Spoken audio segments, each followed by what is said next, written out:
I highly want to start off with Talonflame after that video. Let's just... It's too good, man. Oh my It's God. way too good.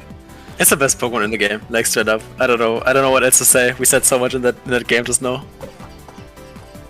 Just hits so hard, and you think like diving in the team is bad, but for him it doesn't even matter, man. Everything's like half dead or if not dead. If someone's there with you. The fact that Fly is probably a top 5 move in the game, and it's not even the best move Talonflame has in that slot, says a lot. Like, holy shit. Brayford and Fly both are so stupid. I'm wondering, with the range that it has, can you flash with it too on top of that? So just get like some crazy snipe from you like so probably can. far away. Yeah, you can just flash that and it'll be insane, dude. Just out of nowhere get dive bombed by that. Were you the one who showed me the video, Definez? The one where... Yeah.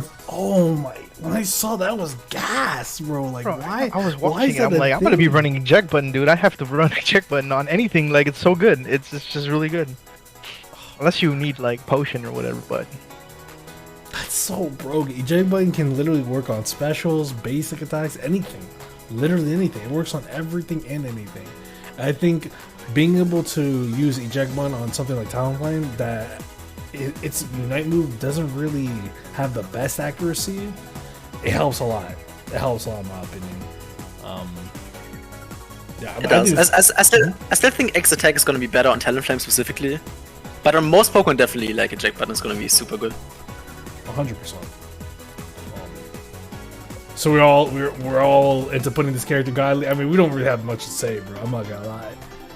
No objections here, from me at No least. objections here, bro. I think this is gonna be non-ordered too, like a non-ordered tier list, because it's hard to order characters off of like 2 betas. So Yeah, exactly. I think it'd be best. And both the betas were similarly different, but we're just basing off of 2 days. And just remember, guys, like, this is just a tier list based off of opinions. We're just here to build discussion, so this isn't all fact, pretty much, right? Hey, what's up, Enzo? just a fun tier list. Pretty fun. Gengar S tier. Oh, we can talk about Dude, Gengar. everybody puts him so low, and I'm just like, dang, really? Why do you think? Is Why, he okay, that bad? Give me your verdict. He's Why do you think okay. why do you think he's S tier? Give me your verdict, bro. Why he's down there? Probably because, I mean, watch the videos, bro. A lot of people are running the Hex Sludge Bomb combo, but they're not realizing that once you land it, and depending on how many you landed, it could be like a 1.5 second cooldown. So you could just spam Hex after you hop on somebody that's Sludge Bomb. Hop on them, it comes out of cooldown. If you want to hop out, you just have to learn how to like aim with it, I guess, so it doesn't clip on a Pokemon and you auto target and get on them. Back out, throw another Sludge Bomb, go back in there. I think he has good potential, man. Like, That sounds great, you're- though, but like, why go through all that trouble when you can just Brave Bird them once and they die? well, of course, right? But I don't know, man. He seems fun. I'm definitely gonna be playing him, but I don't think he's like C tier, bro. Definitely not C tier. People put him low. Definitely not C tier. I'd say like B, maybe higher in B. I think There's he might. potential, man. He's Go watch definitely- any video. He's definitely good, but like, I think he just the main thing he suffers from is like comparison to Talonflame and Absol, which Oh yeah. they're insanely broken. So, yeah, Just compared makes to sense. those two, yeah. he's definitely But- good though. Like, I don't think he's a bad character at all. I want to know how he pairs with like Venusaur too. It has Sludge Bomb. If you send two together, like Venusaur and Gengar, I haven't heard any team comps for that or anyone even mentioning any of that. I But- think the spreadsheet said. Sorry to interrupt you. I think No, the you're good. spreadsheet said that like any status effects trigger Hex actually, even though it only sets poison. Really? So I think if you burn them with Charizard, that should also count for Hex, which could be a sick combo. I don't know, man. It's just frustrating because I've seen just about any video on YouTube of Gengar, and a lot of people who are running it, bro. I've only seen like maybe 2 people who kind of were getting the hang of it, and like the chase potential is just as good as Asbol's. Like, It's crazy, yeah, definitely. It's crazy. So, but a lot of people are like throwing Hex first, like pushing with Hex, and then using Sludge Bomb, and that's like the worst thing you can do because now you have 2 moves on like a 7-second cooldown. You're supposed to Sludge Bomb first, and then play off that Sludge Bomb and be counting, I guess, how long they're poisoned for. But you can do some crazy plays, man. I just can't find any people that were actually doing that. You'll watch them, and Hex is just sitting there off cooldown, and they're just still meleeing. Like, when you can spam that again and do some crazy damage. I think he'll be okay. He's definitely one of the more balanced ones compared to everybody where they're at kind of right now. He's balanced, so that's why I think I want to main him, because they're gonna be reworking some characters. Maybe not too much, but at least I'll get comfortable with the character that they feel is balanced. Because his other build was pretty crazy in the Canada beta. I didn't play, but they said that you could just one-shot people with a Dream Eater and Shadow Ball, or Hypnosis and Shadow Ball. I heard Dream Eater was super broken in the Canada beta. Yeah.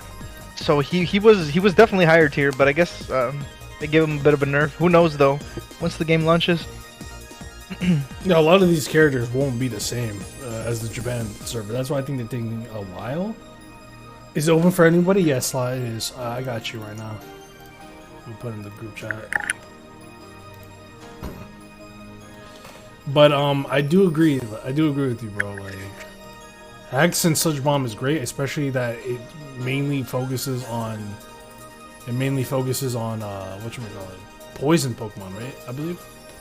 Well, yeah, but Esvee is saying that it's any status condition, so he's just gonna reset after. I mean, even Charizard, dude. He probably pairs well with Charizard and well, any other status effects characters, man. Because I'm not too sure, man. We don't have the game. That's the problem. Everyone's giving numbers, though we did play. It was beta. Like, once the game launches, you're really gonna see the numbers, because that other Pikachu video you were seeing, dude, those stuns were nasty, bro. You could just, like, if you have a dual partner that you could just play with, the potential is like limitless with that. You could do some crazy stuff. I think Electro Ball will be more of like a solo queue thing, so you know you can count on yourself. But if you can get a team and like someone to lane with you on that, it's gonna be nasty, man. How broken was Dream Eater in the Canadian beta? Like, what did it do? It was like one shot, man. It was just a lot of damage. It was really good burst damage. Sleep, Shadow Ball, and then Dream Eater combo, pretty much. He still has it, but I think they nerfed the damage, so it doesn't do as much damage as it did. Yeah, and the main problem with the Dream Eater build is also that you can't dash back out, right? Like, you just yeah, it's a dash in, sleep, no dash in, and then you have like a 7-second cooldown, and you can't get out. Yeah. With Hex, you can poison them, dash in, and then you just have Hex again to dash out. It's like, I mean, just judging by like how balanced this character is, how efficient Hex and Sludge Bomb is. I mean, I guess good would be pretty good, right? I mean, he's not insane, like godly tier. He's not. I mean, you could argue. You'd have to like just watch some Gengar videos, dude, so you can see, because some of the people will go in and it's like per person you hit with it, and they're in a team fight and they're in there, but they're leading with like Hex. Like, they get in the fight with Hex and then they Sludge Bomb while they're in there, and you're supposed to do the opposite. Is always make sure to Sludge Bomb first, then Hex in, and then if it comes out of cooldown, like literally kind of like Talonflames, it'll be up in less than a second. You have the option to Hex again for more damage, or Hex out of the fight. It's a lot more work, but he's definitely not. He's good, man. I'd put him at good. So I think I don't think any Pokemon's bad in this game right now. But I do think you have to compare Gengar to the other speedsters, right? Because it's just like an opportunity cost of not picking them. Yeah. And in that case, like my lowest tier C tier, my tier list, by the way, I don't have a bad tier per se. I did put Gengar in C tier just because you're not picking Talonflame and Absol, and that's the main problem there. No, if it's A, B, and C, like out of all three speedsters, definitely like Absol, Talonflame, A probably. But if you're just that line, like if you're just doing speedsters, it'd probably be, for me, it'd probably be Talonflame, then Absol, and then Gengar, definitely in third place. I agree. Yeah. Not the best in that category, but he's still decent. Okay, so he's still decent. That's good. So Shadow Ball Dream Eater combo is like dead now, or what? I don't know what they're gonna do with it, man. That's the interesting thing about it, because everyone's saying it's nerfed. I didn't get to play it, but I played the Hex Shadow, Sludge Bomb combo, and it, I mean, had good kills, man, and I was ranking up. I thought I was doing alright, but I didn't try the other one. It seems like there's a lot more room for error with it, because you have to land that Dream Eater. If you miss that, and it's kind of hard to kind of land it sometimes, it's pretty much GG, dude. It's bad. What they need to do is make the non-Hex build do more damage, right? Because the Hex build basically gives you the safety of getting back out, which you can't do with the other build. So it needs to be worth it somehow by like giving it more burst damage than the other way. Which I think it kinda is, but like with Hex you have more damage over time, you get back out. I think it's just not worth it going for it right now at all. Yeah. Agreed on that, dude. 100. Do you guys want to do this alphabetical order, or do you guys want to do this like just pick a Pokemon that anybody puts in chat? Like, we can let chat decide. I don't really mind which order we go in. Alright. Yeah, either or, man. So someone said, can we talk about my main Cinderace? Alright. Not gonna lie, bro. Alright, here's my thoughts. Okay, it's gonna be pretty quick. I think Cinderace has potential to do the most damage in the game, if not one of the most damages in the game.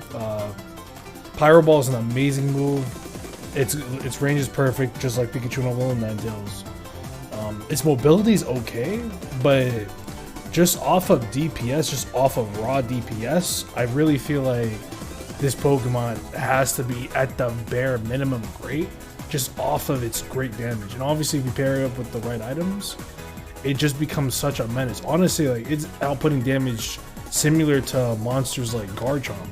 Like its range is ridiculous. It's actually, it does have some good mobility, but and it has a move where it legit is straight up invincible with feint. Obviously, it's 11-second cooldown, but its invincibility in this game is really good because those 4 seconds of not hitting the Pokemon, like you can do just straight up do a lot of damage, a lot of raw damage too. So that's all I gotta really say. And its Unite move is pretty good too. Yeah, so this is like probably the Pokemon that does the most like damage over extended periods of time, I'd say. Like we have to distinguish between burst damage and consistent damage, which burst damage, of course, the speedsters are amazing at. But like, yes, Cinderace is passive, which yeah, it's the typical Blaze passive, which just boosts its stats when it's half HP, but also, after every move, its next basic attacks become stronger too. So you just kind of do move, basic attack, just do crazy damage with that. And you also deal, I think with every third basic attack you do like percent health damage or something like that. So it's also really good against tanks. It just does so much damage. It's a little squishy, of course. You do have some dashes if you think you're gonna be in too much danger against the enemy team, basically. And you also have feint, of course, as you said. Which just, I think it's, I agree on great, honestly. It's not quite S tier, but it seems really good. Your thoughts, OG? Well, for me, man, I'm gonna. He was actually on my S tier, and the only reason for that is purely abilities, dude. If you're just looking at the spreadsheet, purely ability-wise compared to everybody, and he has the one thing that I don't think any other character has. He has iframes, doesn't it? Like on one of his moves, I think feint. He's one of the iframes, man. Like iframes are so good, bro. You only really get them when you ult or like once in a while. He has one that you can just pull down 11 seconds. Every 11 seconds you have iframes to get out. And it buffs you, dude. And it clears movement and parry effects, like all that, dude. So just purely on abilities and his kit, what he has, how it works, he's S for me, bro. He'd definitely be top tier. I mean, all the videos that I've seen, people are just wrecking with it. The good players. I definitely put him at S. I mean, the only thing that holds it back is like it being squishy, which it can kind of avoid with dashes and, of course, as you said, the iframes with feint. So I feel like you definitely have counterplay to pretty much most situations with this Pokemon, which is definitely great. I don't quite think it's S tier, as I said, but it could be, definitely. I mean, iframes are broken, bro. Yes, being able to increase your movement speed, have invincibility frames, like being able to just straight up ignore status conditions and hindrances, bro. Like you guys know that star, right, from the Mario games? You're literally, it's like you're touching that. Oh yeah. And then you have that for like 5 seconds, bro. Like that's insane. Obviously it doesn't boost your attack, right? It doesn't boost at all, really, but it doesn't really need to because it boosts everything else. That's great. That's insane in my opinion. Yeah, really strong point though, Esvee, on the on his health. I think not anyone will just be able to. I don't know his difficulty level that he's categorized under. That health is gonna be a skill gap though, like learning how to play around it. But someone who like try hards this game and just spends like days on it, is gonna be super annoying to deal with if they play this character, man. Especially with his kit, just his ability wise, and how he sets up and how his attacks build up and do more damage, even when he takes damage. It's just crazy, man. I think he's really good. I'm looking at the spreadsheet right now, and apparently the difficulty is novice, which I do not agree with at all. No, like, definitely this not. is definitely one of the harder characters to play. I'd say so, dude. It's just kind of you have to know when to use your moves to avoid like burst, especially feint and the dashes. Yeah, That's a my main grade. difficulty. I feel comfortable at grade. Grade's good. Alright, Yep. Who else? Chat, what other Pokemon do you guys want us to see? Someone said rate Ninetales, please. Someone said Ninetales, yeah. Alright, so Ninetales. I don't really know much to say. I mean, I know that Alola Ninetales has like a lot of good CC. That's pretty good. Straight up freezing the opponent. That's also really good. Its offense is pretty good. It's squishy like Pikachu and Cinderace, obviously. I don't remember its ability though. Causes snow to fall. Cool. Causes snow to fall on an opposing Pokemon, dealing damage to them and decreasing their movement speed for a short time. That's pretty broken. Attacks slings snow, and hitting the same target with snow multiple times will freeze them for a short time. Wow. Okay, so it deals damage and it just slows the opponent down. That makes sense. Okay, that makes sense on why it was able to catch up to a lot of Pokemon running away. Auroraville is broken. I don't care what anybody says. That move is insane. Being able to increase your allies' movements and defenses is ridiculous. Avalanche is pretty good, but when I first saw it, but when I found out that it does damage once the avalanche is melting, that's also insane. Because like then you can't be worrying about finding a way to maneuver it. You have to legit get away from it to avoid the damage over time. That's pretty good. But Auroraville alone, I'd have to put it on great based off of this move alone. For a Pokemon to do so much damage and so much DPS and able to support as well is ridiculous. And I think that's one of the rare tools attackers have in this game, is to be able to not only attack and be dealing damage per seconds, but supporting Pokemon and ally Pokemon. See, it has a support of a 6. That's pretty good. And it's not hard to get Alola Ninetales too, right? It's like level 4, so that's pretty good. Any Pokemon that can evolve to its final form in like minute 1 or 2, it's perfect, honestly. I would have to put it great, in my opinion, great. Yeah, I agree. I mean, this is just, if you've played MOBAs, this is basically your typical control mage. You just do area of effect damage with your abilities, you have CC on them, you create areas where opponents don't want to walk into, basically. They have to make the choice of walking into your spells or like not going there, essentially. You really like Auroraville. I don't think Auroraville is that good. It is. I definitely think it's good. And the main thing is that I like it when you have a choice to make there, you know? Like in your moves. Sure, some Pokemon just do damage or do damage differently. But Ninetales has, okay, you want to increase your damage, you go Blizzard. You want to get some support potential in there, maybe protect yourself, you go Aurora, right? That's like a big difference you can make based on the matchups. Mm-hmm. That's always a good thing in this game, I think, because you can like choose it in game based on how it's going and stuff like that. I haven't seen anyone run Dazzling Gleam, I'm gonna be honest. It's probably good though. Avalanche definitely really good. Like just all of your moves slowing the opponents down, stunning them and stuff like that. And you do so much damage in an area of effect too. It's great for like combos with other Pokemon and stuff. I definitely agree on the great part. Like it's not, it's a little more, or like a lot easier to kill than Cinderace because it doesn't really have dashes or stuff like that, and it's just as squishy. But to make up for it, it like has stuns. It has, yeah, just everything does area of effect damage basically. Yeah, I must say great as well, dude. It's just like he said, pretty much.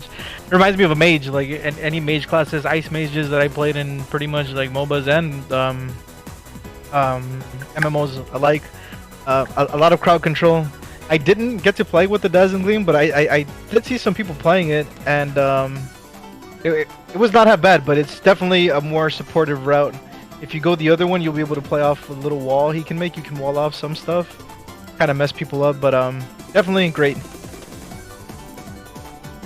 Okay. So far we seem to agree at least. I agree. Great all the way. I don't think it has anything that's straight up broken. I mean, Auroraville is really good, man. Like it's really good, bro. It's like Sing from Wigglypuff, sort of, but like it does other things. It's really good, man. It's just hard. It's hard to explain it. Once you apply it into a match or into a game, it does so much. It's such a game changer, especially if you're like in a 2v2, 3v3 team battle. Not only it protects your mind, like Pikachu becomes unsquishable. Alolan Ninetales sort of becomes unsquishable. Like they can take hits, and I think being able to buff defenses or lower damage from other opponents, in my opinion, is really good. Who else wants to go?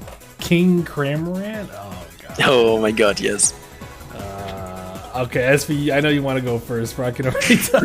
You go first, bro, because I don't know much about this Pokemon, bro. I love this Pokemon, man. So this is...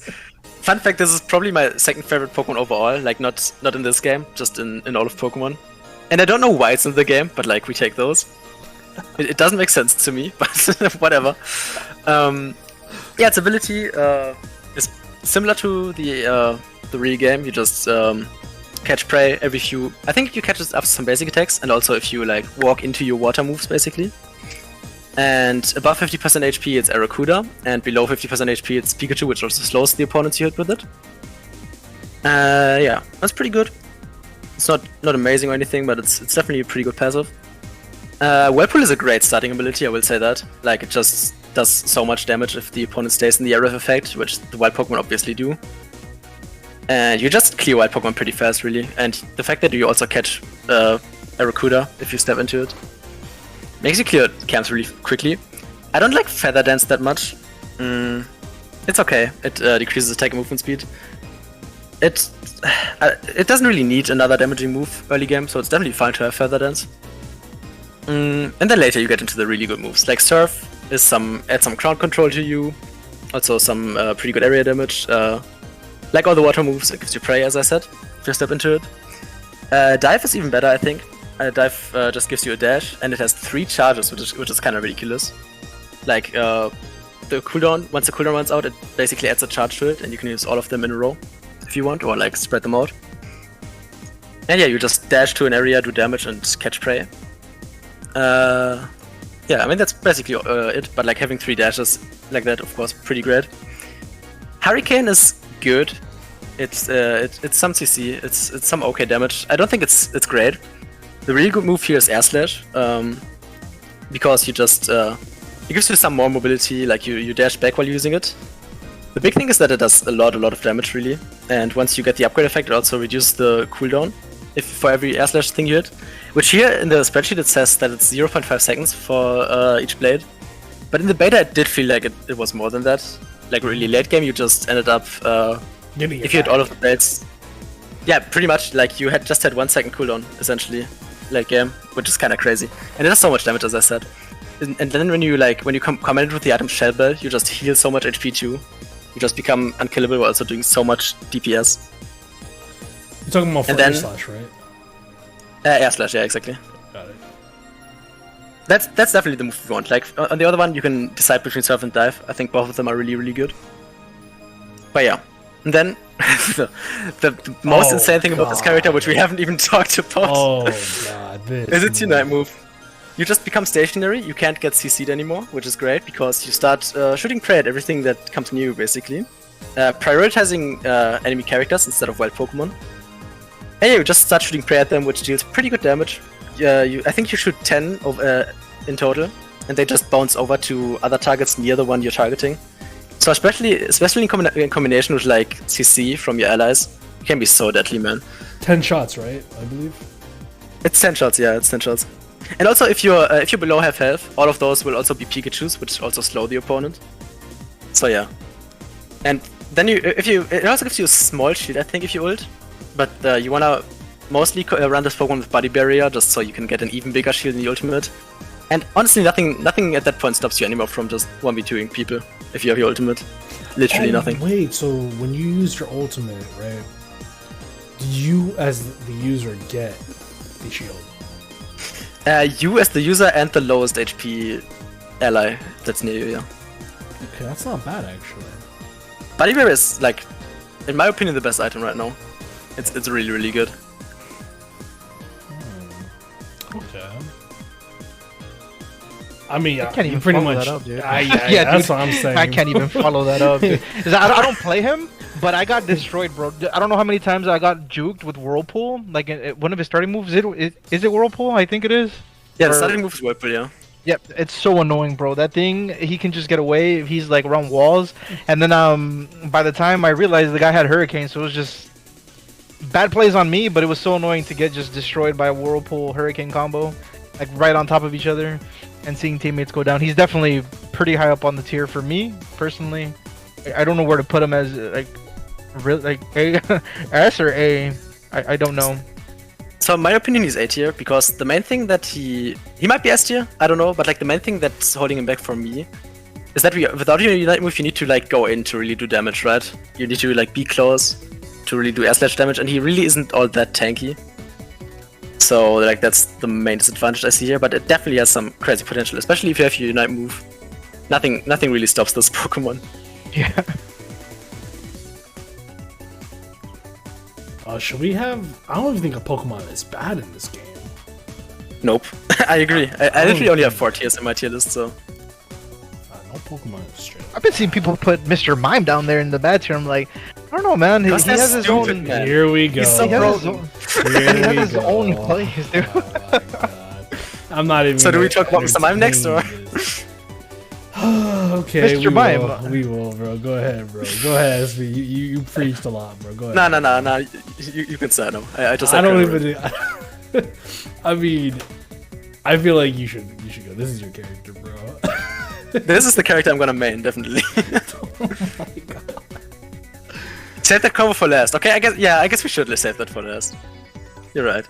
Wait. You think what? Let me go on saying that we should save Mr. Mime for last. Oh, okay. I thought you said S. I was like, bro, what? Hey, no. He's definitely last tier. But Mime S tier. stay tuned, guys. We'll save that. We'll save that for last, bro. Stay tuned for tier list part 3. That whole talk is gonna this whole talk will be its entire video by itself, bro. All right, so Venusaur. I think this is one of the least popular Pokemon in the beta. I haven't seen that many people play Venusaur at all. But I do know Overgrowth. This guy messed it up too, by the way. Yeah, when HP is low, the damage is done increase. Yeah, I'm glad he corrected that. But Overgrowth is pretty standard ability. As a lot of standard toolkits actually. Its utility is really standard too. Now, one thing to notice is that although it is squishy, which I'm surprised something like this would be squishy, its offense is on the same tier as Pikachu. That is really good to know because if you're in any tier the same as Pikachu, you're bound to be good. It doesn't matter what you are. Seed Bomb is a pretty good AoE move. The coverage isn't really that great, but it still hits more than one Pokemon. While Razor Leaf is also pretty good, just straight good range, straight linear range, which is pretty good, and it hits people for a long duration of time, I believe. The cooldown on it is pretty bad, but I mean, it's still really good when it comes to range. Sludge Bomb might be the way. It depends actually, because if your team has really good, like really insane defenses or more so offenses, you can run Giga Drain, which is more so of a support, which will sustain your life throughout the battle. But Sludge Bomb, I feel like if you're trying to solo queue or if you're just trying to deal a lot of good damage over time and have an overlasting effect on the other team, Sludge Bomb will be a good move to use in general. Now here, for Moveset 2, I'm gonna be real. Pebble Dance looks ridiculous in my opinion. It has its uses, but in my opinion, I do feel like Solar Beam would be the better choice. Not just because of its range, but because of the damage it deals. 11 seconds of cooldown makes sense because it is Solar Beam. In the original game, Solar Beam lasted forever, but in this game, it sort of does cool down for a minute. But the damage it does, Solar Beam, that it does. It's really good. It almost feels like it's a sure hit with how good its range is. So you really can't run away from Solar Beam if it's used, which is pretty good in my opinion. And then its Unite move, I've not seen one Pokemon use it, or I've not seen one Venusaur use it, or at least when I was in the field. But I mean, I'm pretty sure someone can explain it better than I can if they've seen it. Launches a giant seed toward the designated area. The seed then splits apart, dealing damage to opposing Pokemon in the area of effect. So it's like, so Esvee, it works similar to like Gardevoir's Psyshock, right? Where if you shoot it once, it splatters apart, where it hits around the shot you originally shot at, sort of. Yeah, kind of. You just kind of. I think it like the seed itself like does damage in the middle first, and then as you see on the picture, it like splits apart, and then there's those 4 zones around it that also do damage again. Okay. And all 4 of these spots do damage, right? Yeah, exactly. That's pretty good because, like, say for example you're using on like a team battle, right? Use this Unite move, and if they're really low in health, which 9 times out of 10 they'll try to run away from the battle, this move will slow their movement, leading up to your team catching up to that team, and pretty much sending them to the Shadow Realm. So that's pretty good. I think this Unite move is pretty solid, actually. I think it's pretty solid.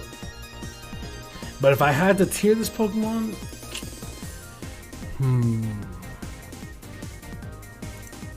I mean, based off of its offenses alone, having good offenses, in my opinion, will always make you a great Pokemon. I cannot put it godly. With how squishy it is, with its movement being really bad, I can't put it godly. Sure, it has good CC, but I have to put it either great or even good, honestly. I'd consider putting it good. What about you guys? Me personally, I would say for now good, because that's one of the characters I don't think anyone was like. There's gonna be some characters that not everyone is as hyped for, or just doesn't like as much in the game within itself. But he's up there, like you mentioned, with Pikachu, man. He's got the damage, like it's there. The problem with Venusaur is, or I mean, I wouldn't call it a problem, is the skill gap. A lot of his abilities you have to line up. But if you can snipe, dude, and if you can get good at aiming without, because you can choose between aim assist and not aim assist or whatever when you use abilities, if you can get good at lining it up and predicting where your enemies are gonna go, you can get some crazy snipes with that Solar Beam, dude. I would definitely run it with like you said, Sludge Bomb, that combo, Sludge Bomb, Solar Beam.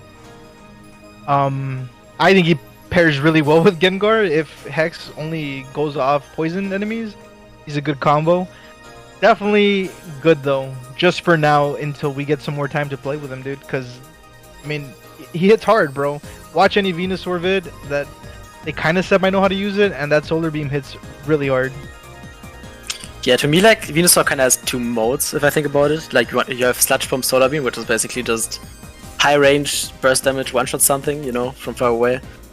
Which is great with, like, CC. Like, if someone can keep the opponent in place, and your Solar Beam is just a safe hit, that's really good damage. That's kind of all Venusaur has, though. Like, the other mode is Giga Drain, Petal Dance, which it's kind of like a somewhat more tanky approach, because like I think Petal Dance gives you a shield, Giga Drain heals you up and boosts your defenses, which seems good, but like Venusaur has an endurance of 4. Like it's really too squishy for that to be worth it, in my opinion. Like just pick a tank or like a bruiser at that point. I don't know if that's really worth it. And yeah, if you gotta compare it to Ninetales in a way, because they're both like mages, I guess. Where Venusaur has more burst damage and more range, I guess, with Solar Beam, of course. But Ninetales has more CC, Ninetales has more protection with Aurora Veil if it wants to. It has more sustained damage because it just with his passive, and he has more. Oh, it has more damaging moves.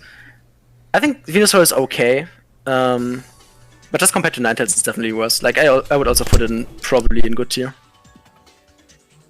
You agree with good tier? Like they want you to run Assault Vest or some defensive items with it if you're gonna run like Giga Drain and Petal Dance or something, because you're gonna have to run in there to get anything worth of Petal Dance or Giga Drain.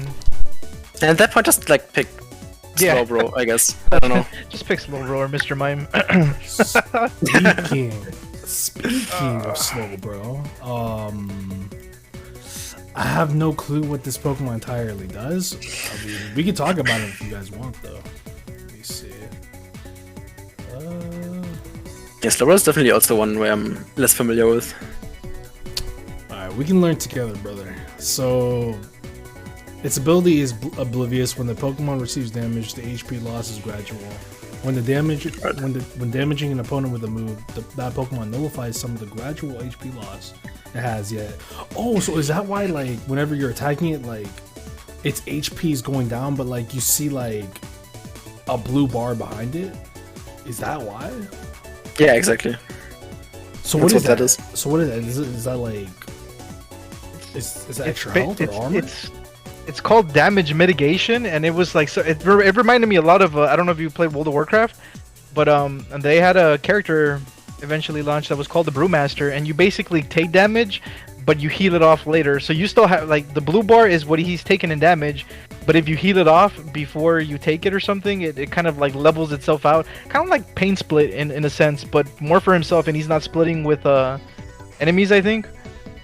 He's really good though, dude. The only problem that I see with him was his Unite move, but if you just run Buddy Barrier, you're good when you use your Unite move.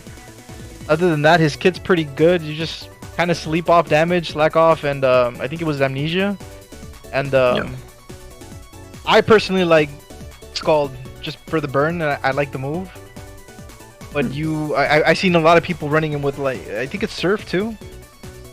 Yeah, you get more waves with Surf. I don't fully know what his abilities do. I think it was like it increases the waves. He's pretty good, man. As a support, he just soaks damage. Pure damage soak. Telekinesis seems a little bit hard to use sometimes for me. So I definitely would keep, like, the Amnesia Scald. What does Amnesia do, by the way? I think it was like it's a heal. Everything. Kind of, it just does everything. Yeah, Honestly, it just does everything. You kind of. Slowbro What does it clears say? its mind to regain some health. After usage, enters a status immune state and increases defense and damage. Okay, so it literally does everything. Wow. yeah. It's like a full heal or a full restore with some, well, not full restore, but with some health. So playing off that, like, take some damage in your blue bar. You haven't really taken that damage fully. Amnesia and either Surf or Scald for your team. Very supportive character. He's super support, man. You're not gonna be like, I don't think you'll be dropping any massive kills with him, but if you love support, he's pretty good. That Surf is good. Yeah, you said you like Scald the most, which I haven't used much, but I can definitely see it being good. But I just think Surf is really crazy. Like, Surf is definitely, in my opinion, his best move. Not in the early game, but once you upgrade it. Like, the knockback is good on the wave. It's kind of similar to Cramorant's Surf. But, like, once you upgrade it, it also makes the second and third waves knock them up, and it just keeps them in place for so long. I think that's an incredible move. Oh. Other than that, it's just kinda West Snorlax to me. I don't want to say it like that, but it kinda is. Pretty much, bro.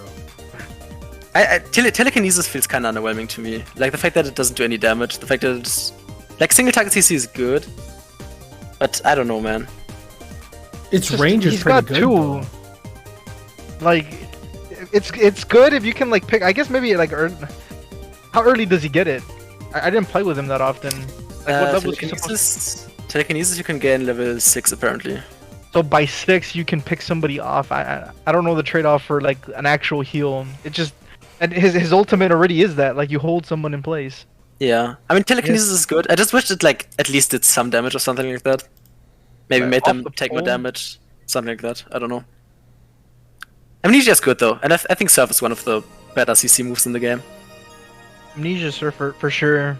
Definitely would run Buddy Barrier on this guy, like, must have. If anyone is planning to main this guy, invest in that with all the items you need to upgrade, because this old, like, just leaves you kind of stationary and you're not really moving. The good thing is that the good thing is that it does give you a shield and it also makes you unstoppable, which I feel like a lot of Unite moves make you unstoppable. They really don't want anyone interrupting Unite moves in this game, it seems. But yeah, Buddy Barrier definitely a good idea, I think, especially since you're gonna want to be with other Pokemon with this guy anyway. Yeah. So yeah. Oh yeah, this character by himself is trash. I can already tell. Slow Beam looks horrible. I mean, don't get me wrong, I'm so used to Unite moves being able to do AoE damage or buff movement, right? Or just do really good damage in general. This one, I've seen it in effect at least, and it doesn't do that much damage. Sure, like it stops one Pokemon, but what about the other Pokemon that's around? At that point, it essentially makes it to where you can't use this Unite move unless you have like someone or some people next to you. So yeah, I don't think it's used. I don't think it's a good one, bro. I'm not gonna lie. As you know, I play League, and there's a character called Malzahar, which pretty much has the same ultimate. Like it's literally the same thing, and it's honestly one of the probably best ultimates in League of Legends. And like that's an item that you can buy, which just removes CC from you if you use it. And basically, at pro level play, if there's a Malzahar in the enemy team, every damage dealer in your team has to build that item basically. Like that's how good the ultimate is in League. I don't know if it's gonna be as oppressive here, but you know, I've definitely seen the potential behind just like picking off an enemy threat without them being able to do anything about it. Because like it's point and click, right? You don't have to aim it or anything. You just click on them and they can't do anything for a little bit. Where to put him at though? Yeah. In my tier list, I put him B tier, which might be too low for him. I just think he's the worst defender right now. That's my main thing. Like, I definitely think he's worse than Snorlax and Crustle, who we'll get to later. But yeah, he might be, in my opinion, B or A. Maybe B. Yeah, I'm stuck between B and A, because, I mean, there's not any other characters. He's kind of like one that's going to walk next to you. He's going to be your best friend if he's on your lane. That Slowbro should be your best friend. Like, he has really good potential with, like, playing with with anyone, dude. He would just pair well with anybody, especially if you're going to close the gap or if you have ult or whatever. His low beam, just playing off of that with somebody on the lane. He's definitely a good 2v2 lane-wise, but I don't see where his ult would even be used if there's a big team fight. Like, I don't know. That's going to be hard to pull off. That is, you're right. I mean, like, you're a tank, you know? Like, even if you're gonna be stationary for a bit, you're gonna survive it. And if you're gonna lock down the enemy Cinderace, for example, and they can't do anything during that time, I think it's more valuable that, like, especially if you already used your spells, right? You're not gonna do any damage with the basic attacks as Slowbro. So if all of your spells are on cooldown anyway, it doesn't really matter that you make yourself unable to act during that time. So, it's a lockdown, or it just, like, picks them up in the air and just holds them there? It makes them completely unable to do anything, I think. Just one person, though, right? Is one person? Yeah, exactly. In a team fight? Oh, man. The targeting in this game is going to be weird with him, too. If you're in a team fight and say you want to pick off, like, say, immobilize their Snorlax to get some kills so he can't wall off or whatever. Like, choosing the person out of that while playing the game is going to be hard without, like, mouse and key or something. Unless they have, like, tab targeting. Oh, that's gonna be hard. I'd put him at B for now, for sure. I think I've seen some people in the beta use some kind of targeting system, which you can. I'm assuming you can enable it in the options. I've never found it myself though, where you like choose the target you want to target, and then like I'm assuming pressing A prioritizes that target. So that's gonna be very important with this. I don't know how exactly it works though. I just like saw it on the side sometimes in some gameplays. So I guess B it is, brother. B for now. I mean, I'm just looking at his token. It seems like it's so hungry to like, or it needs so much, and it requires teammates. You feel me? And I know it's a team game, but it requires way more teammates than it needs. Like, whereas Talonflame, Cinderace, these characters don't need it at all. Sure, it's not a tank, but even we'll get to Crustle actually next. I think we should get to Crustle. Whereas this Pokemon doesn't need anybody near him.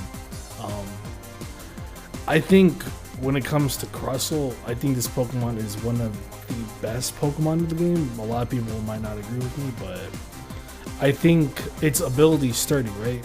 Being able to take a lot of damage, and the more HP loss you get, the stronger your defenses are. And like, that's pretty good when you're in a fight where you're, say for example 1v1, where you're fighting somebody like Pikachu who's consistently losing HP, whereas someone like Crustle who is also consistently losing HP, but at a slower rate.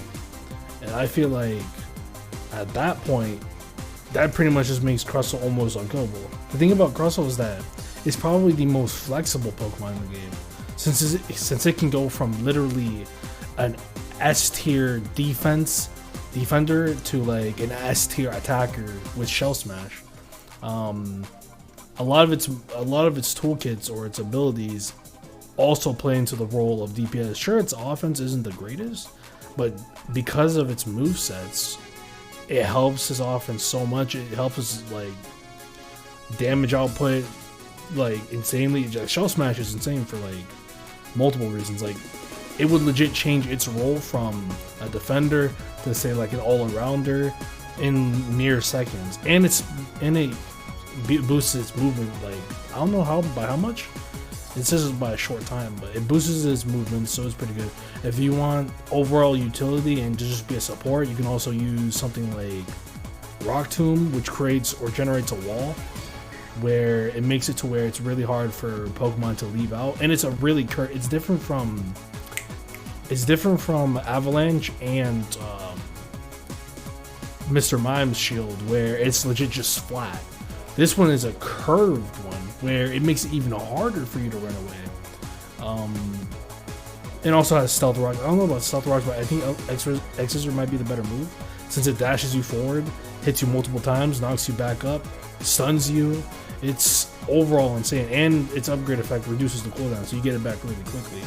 And then its Unite move is insane, bro. I mean, like the damage it gets over time, and the damage it just outputs, and then you get stunned. This is one of the better Unite moves in my opinion, because you're 9 times out of 10 you're going to be in team fights, and this one just kills in team fights because an entire team can just legit get stunned and get hit with damage over time and get their HP destroyed because of this Unite move. Honestly, I think this is one of the better Unite moves in the game. I've said this a lot, and I'll say it again.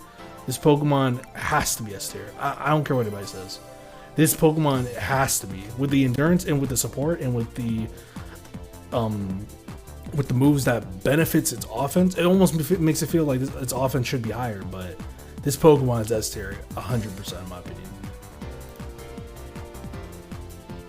It might definitely be, yeah. This is like the Pokemon that I have the least set opinion about how good it is. I really don't know. It just kind of... It does one thing really well, which is just not dying. Which, I mean, that's not a lot, but it's really, really good at that. So that's really good. And then it has... You can just go Shell Smash if you want and just become a damage dealer as well. Which is cool, but I feel like at that point you just want to pick something like Garchomp instead. You make yourself less tanky. I don't know, it might be good to just go this, but I don't really see it, because you're not really mobile enough for that. It does increase your movement speed, but I don't know. Rock Tomb is really good though. Like the wall is just huge. It's without dashes that go over walls, you can't really get around it that easily. And a combination with something like Mr. Mime, you can easily stun targets in there as well. I haven't seen anyone use Stealth Rock. X-Scissor is great. Like it's really, really good.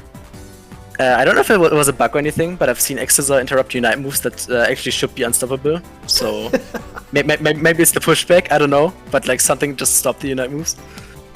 Yeah, it's good. I don't know how good, but it's good. I would put him at S. He falls in S, and the reason was during the beta for Canada, he was pretty weak. He was actually one of the weak ones, so they gave him a buff. He came back in this recent stress test, whatever they were doing, a bit stronger. He's the only tank, I think, in the game, or considered under the tank role, that can move as fast as he can. And that's why I like him. It's just his moves, man. His moveset's pretty good too. Being able to stay alive, the stun, I think it's X-Scissor or whatever. I think it's 3 stuns back to back, man, and it's a push. So you push them with you. It has really good potential. I'd put him at S. At least for tanks wise, on who's the strongest tank, he'd probably be it for me. He's got so many good moves, man. He's good all around, man. Compared to the Canadian beta.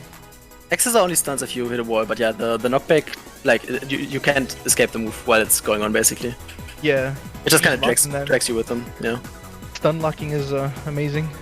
The one thing that we should mention is that it's the only tank that doesn't have self-healing, which might be a problem.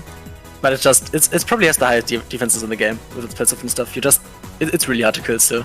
Personally, I don't think it needs it, bro. If it had self-healing, it would be. Oh, it would be super broken. It would be like, it would honestly, if you're asking me, bro, I think it'd be like here, bro. If it had self-healing, It would. then how would you kill it, bro? You need like two DPS, like you need like a down flame and like an absol to kill it, bro. At that point. But I wonder how would you counter high defenses? You need Is there a Pokemon that could like theoretically swap the defenses? Okay, anyways, we'll talk about Snorlax, bro. Mr. Mime. We'll talk about Snorlax. The lead up bro. to the Mr. Mime combo. We'll talk about Snorlax, bro. Just don't even pay attention to what this guy just said, bro. We'll talk about Snorlax. I don't even know where to put Snorlax at, man. I didn't play him, and I was really think Snorlax excited because is he's one of my friends. He's good? You think he's good? I think he's the best tank personally. Maybe Crossman is better. All right, That's Snorlax really good. You gotta talk now, bro. You gotta talk now. Let's hear you. I gotta talk. Okay, it's a better slow, bro. Its passive is great. Like especially if you're solo laning, like you just get more healing from berries. You can survive really long with that. The slow on the basic attack is okay. It's nothing huge, but it's definitely nice to have. Tackle is a great first move to get some CC in, sure. Rest is really where like it heals you for so much. Like seriously, you just can't stay solo in the lane for so long. It's really hard to like get goals against this Pokemon because you just in the goal zone you can't really take it down at all with rest and the berry buffs and stuff like that. 100%. And then when you level up, you get Heavy Slam, which when I first saw the trailer for this game, I thought there was an ultimate. I'm gonna be honest, it's such a good move. You just dash forward, you knock up people in a huge area. It has a 7-second cooldown, which is nothing. Holy shit. And yeah, also you can do the eject button extending thing. It's just a great move. I don't know why you would ever use Flail. It's just really bad compared to that. 100%. And then we have Block and Yawn, which both are really good too. Yawn doesn't do damage, but it puts opponents to sleep, which lets you follow up with Heavy Slam, or lets teammates follow up with their CC moves, their AoE moves. You can also do it the other way around, just Heavy Slam and then Yawn, have someone else follow up, get Heavy Slam up again, you know, something crazy like that. You probably have the most like area CC of any tank at least. With you don't have any self-healing later anymore, but for the early game rest helps so much, and the passive as well. And then we have Block, which just it's really good for defending like your ranged attackers if they're staying behind you, especially in ulting Cramorant, for example. Like if you can't get to Cramorant, it's gonna do so much damage, and Block helps so much with that. It also gives you a shield so you don't die as easily. It also stuns Pokemon if you walk into them. Just an amazing move all over around. I don't know, I just don't think this Pokemon has bad moves besides Flail, which you don't have to use. And the ultimate is... oh yeah, the ultimate heals you also by a lot, which is like the only healing you have after you get rid of rest. But it's also like even more CC, so you like jump in with Heavy Slam, you press ultimate, you know, stun them again. And you can like roll around, and I don't know if it stuns them again, I'm not sure, but either way, just a really good like Pokemon to engage and stuff like that. I mean, I agree with you. You can go, bro. Like compared to Crystal's defenses and stuff, I think Crystal has a better job to like help push, but Snorlax is a wall, bro. He's literally a wall. You could rest on the tower or like on the pad and get healing off both things. Like I've seen when I was playing against people in the higher ranks, just sitting there with Snorlax, dude, and just holding that lane and not really being able to do much to kind of kill him. It's really hard to kill him if he knows what he's doing. I don't know if I would put him in S though. I feel like purely it's hard to place Pokemon because you want to place Pokemon that can kill like instinctively, that can get high kills and all that in the higher tier. But based like just kit wise, he's definitely like A, man. A or B. I mean, it's S tier for me. Like, I don't know. He's one of the 5 S tiers I have in my own tier list. Damn, so I gotta be the tiebreaker, huh, bro? Oh man, I think Esvee bringing up his CC, he's the only Pokemon in the defender list. I mean, there's only a list of 3 that have great CC. I mean, being able to yawn, being able to stun with block. Heavy Slam, CCs as well. Has good crowd coverage or crowd control. Rest is pretty good for healing. I mean, these are pretty good moves to start off with. Tackle is alright, but Rest is really good, especially round start.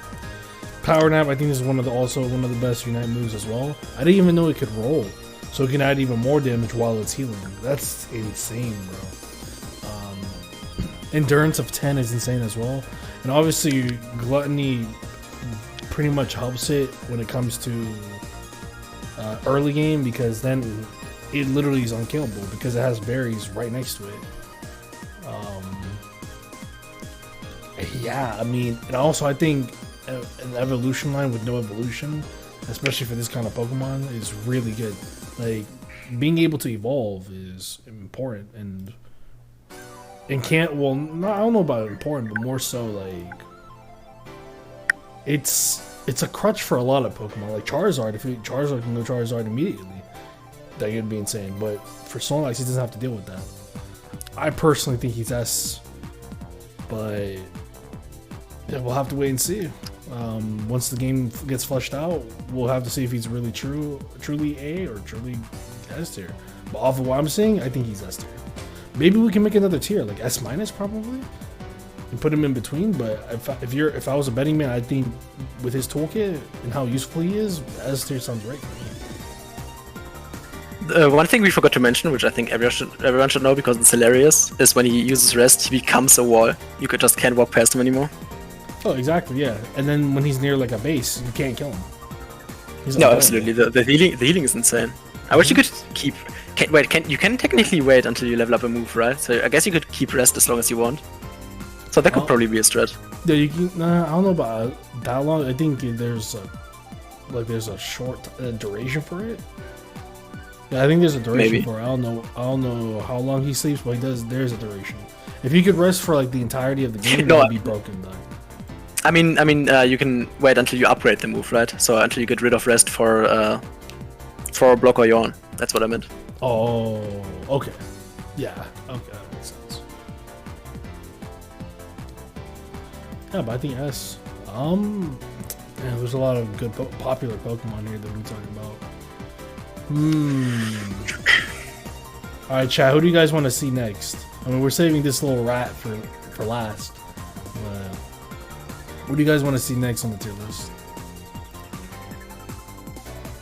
Snorlax and solo Elaine? Yeah, that's why I was kind of disagreeing with OG. Like, I think just Snorlax being able to solo lanes is insane. Like, I know it's a tank, as a defender, it's supposed to do that. But in a game with Talonflame, Absol, Pikachu, like soloing a lane is crazy. Charizard? Damn. Oh boy. All right, bro. We're gonna have a lot of mixed feelings here. I'm not gonna lie. Yeah, I mean, he's definitely like high tier. For me, I would definitely have put him at A. But the only reason I'm saying is because just of the purely on how I would run like a tier list. And it would be at least one of every like category is gonna be the only S in that category. Like they're the best speedster, they're the best tank, they're the best. But he's definitely god tier, man. Like he's really good with all his abilities. What he can do. For sure. Okay. You think he's okay? Whoa! You think he's S tier? Yeah. Okay, we're talking about Charizard, right? Not Charmander. Oh no, not Charizard. I'm talking about Snorlax.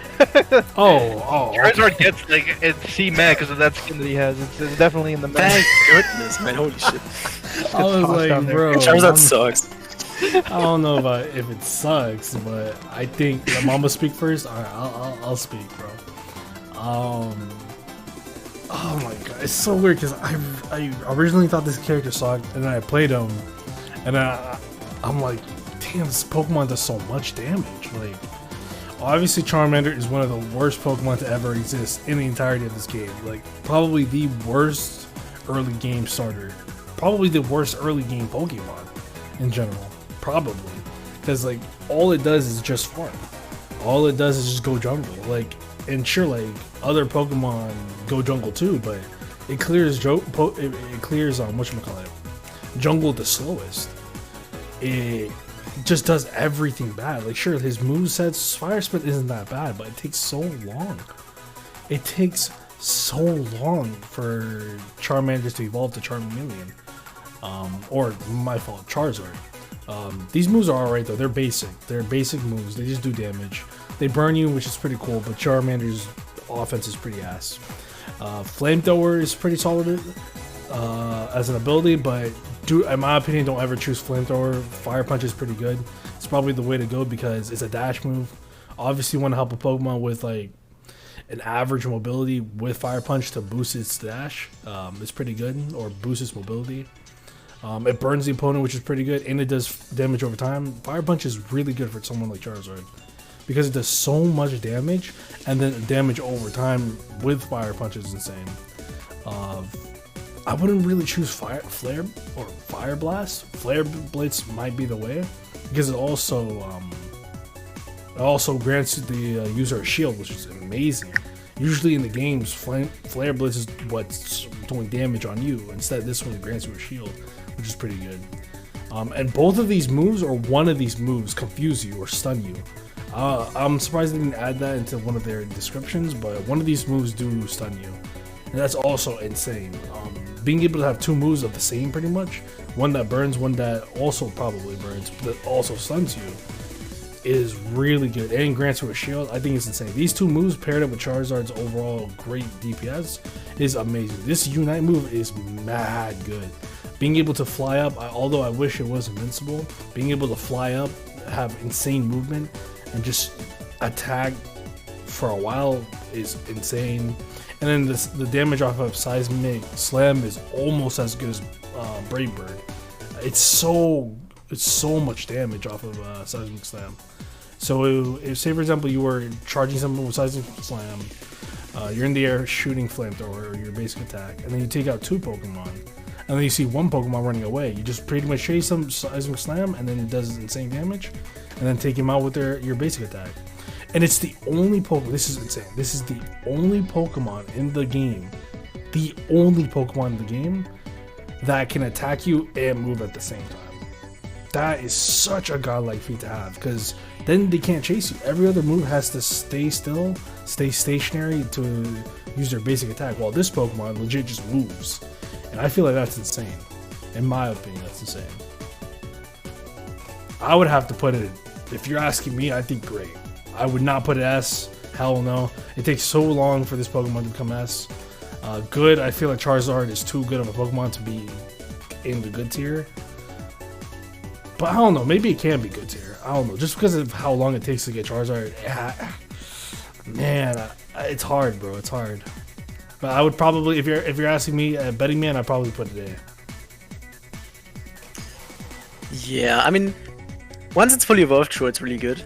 Like, definitely, that's pretty much the thing with most of these 3-stage evolution Pokemon. And I've seen like fully evolved Charizard damage, which is great, especially in its Unite move. But the biggest problem I have with it is that, like, even if it's fully evolved, like, its damage still doesn't compare to damage dealers, and it's too squishy to really be a tank. It's like something between, sure, that's what it's supposed to be. But I think it's not as good at that as some of the other fighters, like especially Garchomp, for example. I think it just, Charizard dies too fast is, I think, my main problem. And I can't talk about the moves too much because I don't know that much about them. I think they're all pretty good, nothing is like super insane to me. Besides the Unite move, the Unite move did seem pretty good. Like, you just do so much damage while you're in the air. Mm-hmm. That I will give Charizard. But like, your early game is so weak, and as I said, I don't think the payoff is that huge compared to like a Garchomp, for example. Which is the reason why in my tier list, Charizard is currently the worst Pokemon in the game. Oh. I will say that. Okay. I would put him, this is going to be another one of my AB ones, but it's hard to, because his early game is so weak, bro. He's definitely, if not, he's the weakest starting off. But as you progress, and you know, with more skilled players getting used to him and kind of like abusing certain things you can do, attack from the sky and not get hit back, but you're kind of hurting everybody, and then a seismic toss at the end, which is like a CC in itself. It just it builds. He's strong. He can be strong late game, but you have to. I mean, they have to feed you, man. They have to feed you. Your team needs to play, let you have XP so you can get out of those early stages. And I think I would place him in B just because of that. Because playing with people are gonna want the XP, man. You're gonna get one with your friends, and definitely not a solo queue kind of Pokemon for me personally. Just for that, because if someone's stealing jungle or any important XP that you need to get to that point to make Charizard good, in quotation, it's gonna be difficult. I'd put him at B for me personally. Definitely A though if you have a team. He can definitely do some work. As I said, like the main thing for me is just like even if you do get do everything to make Charizard as good as possible, like feed him as much as possible, I don't think the payoff is big enough for that to be worth it. So much work for the XP could go to somebody. I mean, if you have like a what you call it, a talent flame, I'm gonna want them to have the XP. To be honest, I mean not completely, but it's just it takes too much to line up for him for right now, at least for me. But he's fun. I played him, and Flare Blitz, and what was the other move? I forgot. And that he runs is really fun to use. The cool thing is that you like. I think it's the only Pokemon where you can basically choose between a long range, shoot spells at opponents playstyle and dive in with dashes kind of playstyle. I think that's the only Pokemon that kind of is pretty good at both of those. I think. It just gets outbeat by Cinderace and like the fire type mentality that I have. It's just Cinderace is so good, dude. Yeah, it's crazy because like solo queuing, I agree with OG. Solo queuing with Charizard, and it happened to me so many times. It's so excruciating, bro, and frustrating. Playing Charizard, solo queuing, and then you see like two Pokemon go jungle. Like, what's the point of playing Charizard at this point, right? Like, they take all your XP, man. You're just like stuck out there as a level 3 Charmander, just like someone comes up, bops you. It's not fun. But if you have a team, it could be, man. It could be. That's the issue. You have to have a team, and that's why I couldn't put a godlike because it requires so much. Now I'm starting to understand. I'm hearing what you guys are saying, and I can understand putting it at B. Honestly, I'm considering putting it at B. Honestly, there's not much to say. There really isn't. It's all situational, dude. That's why these tier lists are gonna be so hard, because it's super situational. Like, if you have an awesome team, Charizard, for all we know, could be like A or even S. You know, he just pop off if he plays well and you have the right teammates working with you. Like, any character, honestly, could really shine. But purely off abilities and how long it takes to scale, that's the only reason he's in B for me. Just his late game is weak, and then getting to that XP and all that, and it being a newer game, I think it's going to be hard to kind of get XP when everyone's kind of jumping in jungle, taking this or taking that just for that extra XP for themselves. I'm gonna lie, now I'm thinking about it, I can see C, honestly. I can see our first C. I can see I have it in C, so. Because like now I'm just thinking about it, like I really needed when I was playing Charizard, I really needed to like get insane momentum just to get Charizard, just to get a lesser Garchomp. Like, Gengar has the same problem, to be honest. He should be probably at C. I really like him just because of how it takes to scale. But I don't know, man. Like, what if the game launches and he's just broken? People play well, and it's difficult, man. When the game launches, it's gonna be balanced differently anyway. So no matter what happens, we're definitely gonna be wrong anyway with this tier list. Yeah, we're gonna be wrong regardless. Yeah, that looks better, man. Gengar, I love him. He's my main, but he's definitely feeling like a C. You know, it takes much more work than what other characters already offer with not having to do half the work. You know, or 75% of the work. So okay, I think we're done with Charizard, right? Yeah. So the next Pokemon we have is Pikachu, S tier. Right, the next S-tier. Pokemon we have right now is Wigglytuff. Just skip over that one. Okay, let me chill. Okay. I mean, if you're asking me, I mean, what I just did right now wasn't really a joke. I really think it's right here, bro. I mean, that's just me if you're asking me. But I'm pretty sure everyone here wants to know why. So let's talk about Pikachu real quick, right? This Pokemon is literally like the LeBron James of the game. Has everything. has literally everything. Its offense is the best in the game. Free. It's squishy, sure, but doesn't matter. Like, these stats lie to you. Like, these stats it's not telling the truth. This Pokemon's offense is legit an 11, bro. It's an 11. Like, it's a 12 actually. It's that good.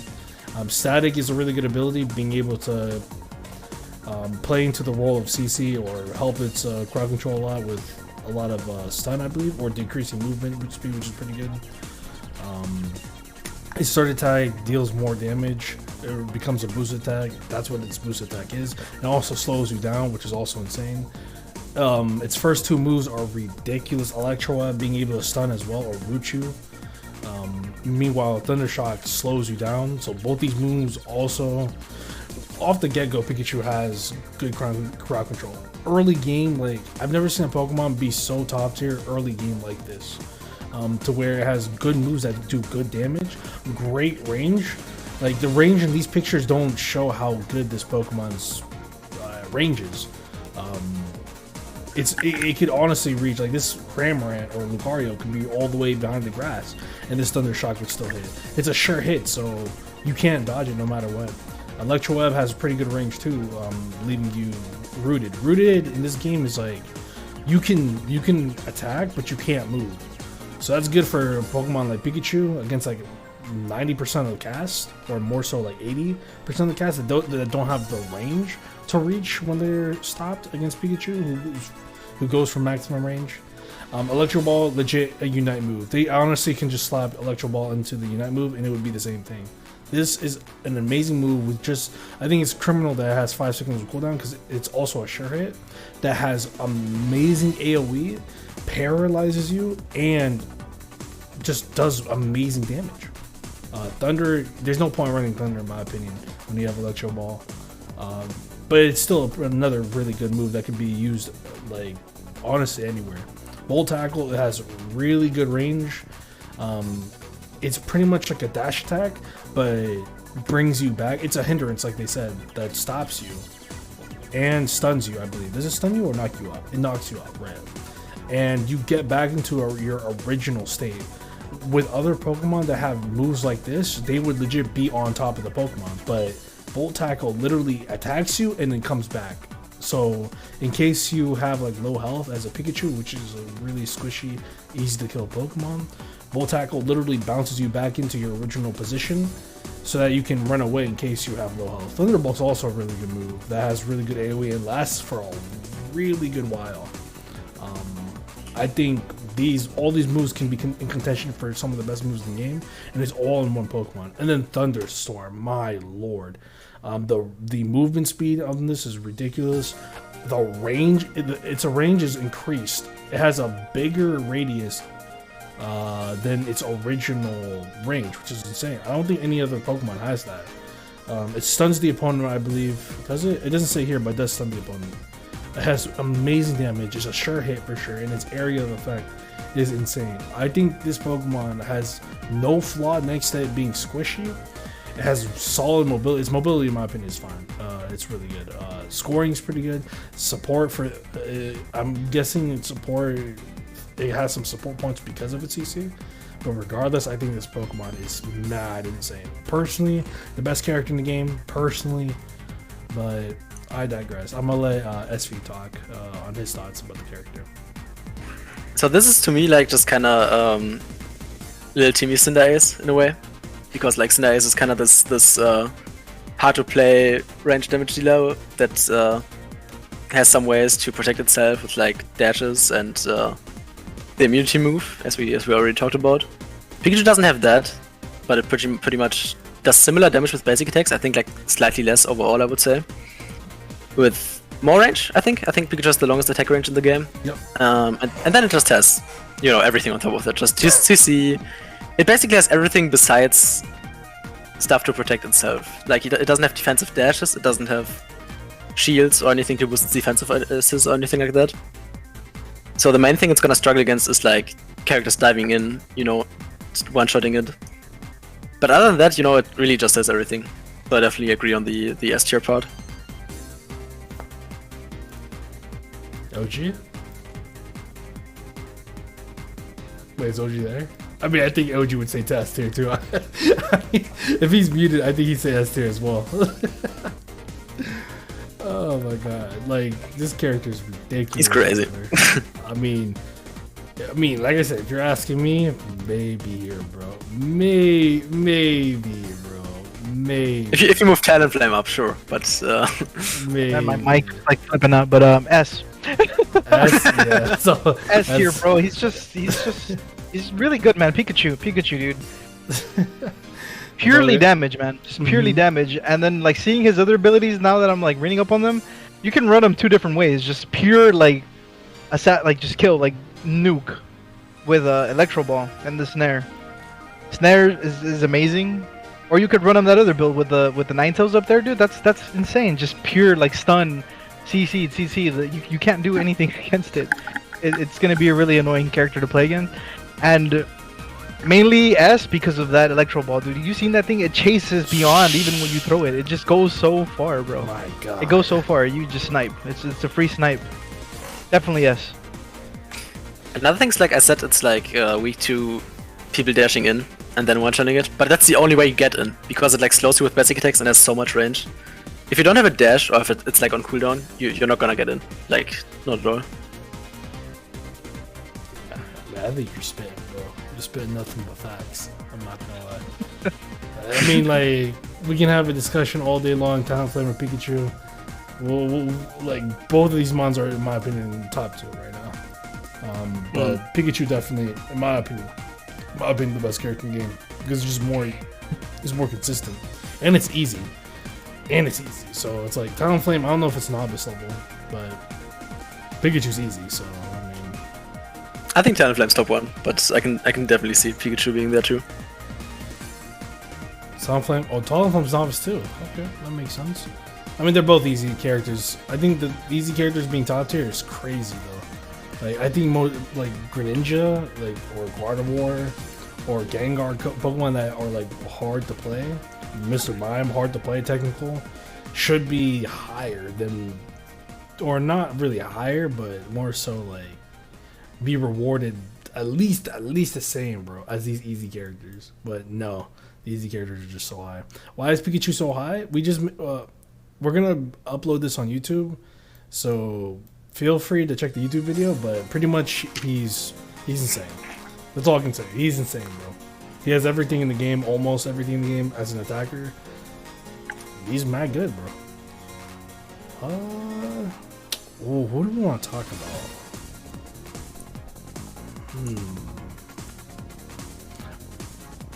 Yo, chat, what do you guys want to talk about right now? Because there's a lot of interesting Pokemon here, man. A lot of interesting Pokemon. The thing is, if they're top tier, they're top tier because they're easy. I don't know if Crustle's easy. Greninja. I mean, the thing is, we haven't played this game for long, so obviously the easier characters, we're gonna see their max potential faster. Right. So it could end up being the case that these characters are not gonna be as powerful as we think right now. I could, for example, see Cinderace being better than Pikachu in the long run. And you have Pokemon like Charizard, who's novice and still sucks. Crazy, bro. It is what it is, bro. Charizard just got it all, bro. He's not. It takes forever. He's weak. He's got the vegan skin. Like, it's just terrible all around for him, dude. I feel bad because I love him. Like, I actually wanted to play him, and then I kind of did, and I was like, yo, my early game is just kind of lame, bro.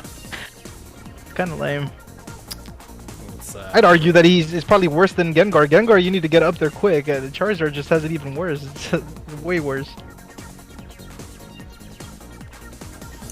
Alright, so let's talk about Greninja. I don't know too much. Okay, like I said, I've watched a lot of videos. If I were you guys, I'd rather just watch Pokey or Peak, not Pokey, Peak MP. I think that's his name. The Greninja that placed Mass Rank on the Japan server. Y'all know who I'm talking about. Peak MP, the number 1 ranked Greninja on the beta. I feel like you guys should watch him more so, but from what I'm watching through the videos, this Pokemon has the highest cap when it comes to skill. Like the sky's the floor. Oh wait, the sky's the limit for this guy. Because like Greninja, did I just say sky is the floor? The sky is the floor, yeah. That's how much he turns stuff up around, bro. I feel it. But y'all know what I mean, bro. Like Greninja is like Greninja is so insane because like sure, like it's expert, right? Its difficulty is insane, but like, man, like Water Shuriken might be in contention for arguably the best ability in the game. Arguably one of the best movesets. I mean, you have Brave Bird and like Power Punch and close combat from the champ and stuff like that. But Water Shuriken's definitely up there with them. Its damage is insane. It slows you down. It's like 4. It's random shots, but maximum 4. Surf is pretty good, but Surf is actually easier, way easier than Water Shuriken. You have to legit snipe opponents if you want to land Water Shuriken. Whereas moves like Double Team and Smoke Screen, these two moves are actually really good. I think Double Team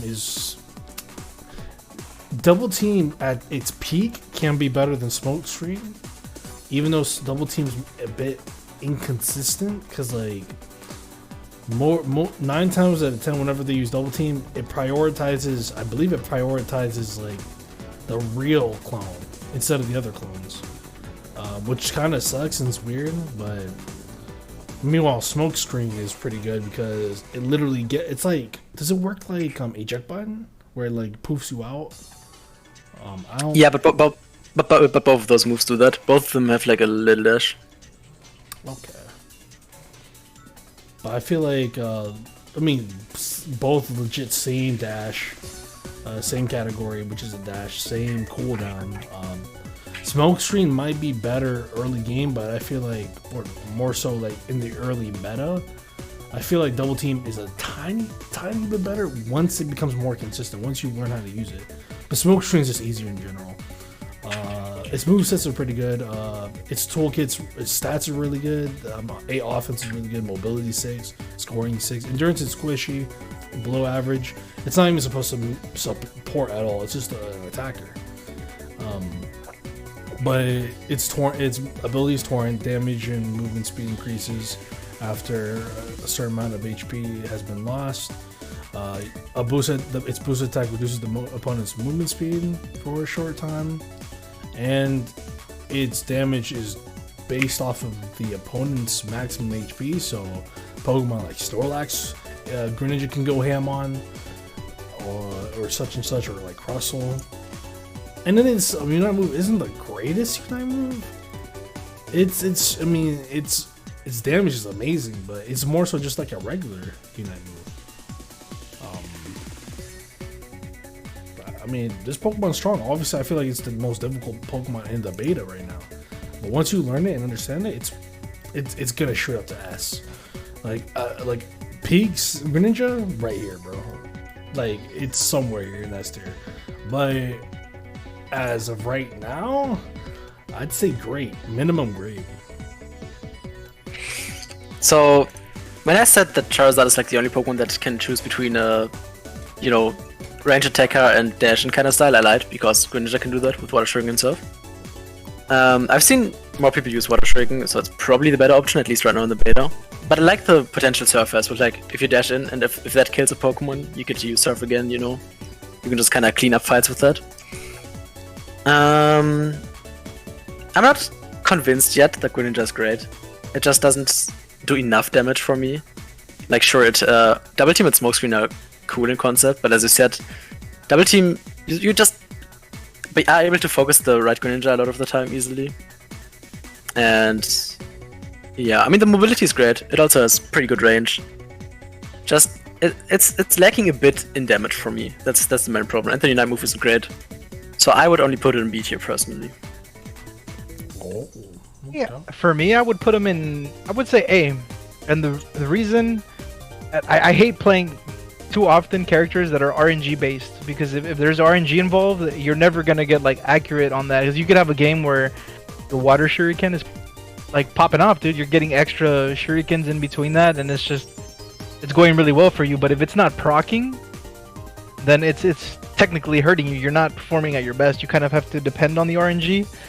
I feel like Surf is good, but I feel like he'll be locked into Water Shuriken just because it has the HP steal for like sustainability. But it's really good. It's one of the other very few characters that can attack while moving. And you said you saw Peak play. I saw him play. He makes it look S tier, bro. He definitely makes it look S tier. But since we haven't had enough time with the game, who's to say, like, you know, he really is like godlike or whatever? I would feel comfortable putting him in A. Okay. Because he's good, man. Like, he definitely is good.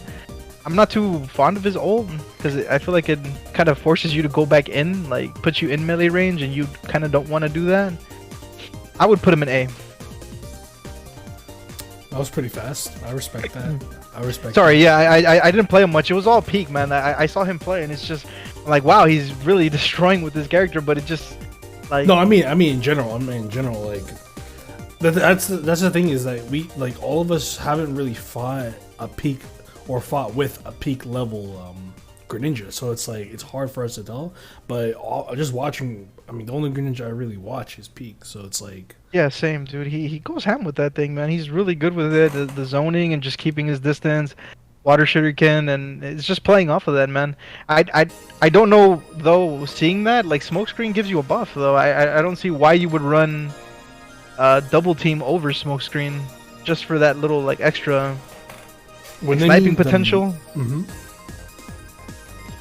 So a neat thing about double team is that, as far as I know at least, if you use it while an ability is coming at you, basically you can avoid that because you like become invincible for a short time. Okay, that's like a good thing about double team. I don't think smokescreen does that, so that's still that a big advantage. Is that iframes? Does it have iframes and it's just not specifying that it has iframes? Because if you could do, or it's just the move, like you're able to move before it even hits you. Yes, I think it's iframes. So like he basically disappears for a little bit, and that basically acts like iframes, I believe at least. I'm just really like stoked for his water shuriken that it could just be like any number of shuriken, and you can proc off one that just throws 7. That's insane. You'll get melted with that. I think my problem is like Greninja is basically like a mix of a range attacker and an assassin, right? And I don't think he's not as good at the range attacker thing as Cinderace and Pikachu are. Like, I think they just offer more. And if you do pick Water Shuriken, I don't think you're a good assassin either. Like, you will have to pick Surf for that, and you can have both at the same time. You know, that's what I mean. Like, I don't think he has enough consistent damage as a range attacker, and he doesn't have enough burst damage as an assassin, basically. And the ult is probably one of the worst in the game. Yeah, that's my main problems. A or which B? Is why I'm putting him in B, but I can definitely see A. I don't know. With players like Peak, if they're gonna be using him, and I'm sure they'll watch, and eventually some people will, like, you know, okay, I know what I need to do. I would say A. A is pretty good. He's up there with like Cinderace, just the water type Cinderace that doesn't have those kind of things, kind of a little bit more ranged assassin type deal going on. I would put him definitely at A. I would say A. That's my answer. Alright, which Pokemon does chat want to see next? Damn, there's a lot of Pokemon I want to talk about. We still haven't even talked about Eldegoss yet, or Absol, or Lucario, or anybody other than Mr. Mime. Do you want to place Greninja first, or? Oh yeah, Greninja's placed. Oh, I'm looking at the screen, I'm dumb, sorry. Don't worry about it, go. I just sent a Peak MP's Twitch if you guys want to watch it. Absol, damn.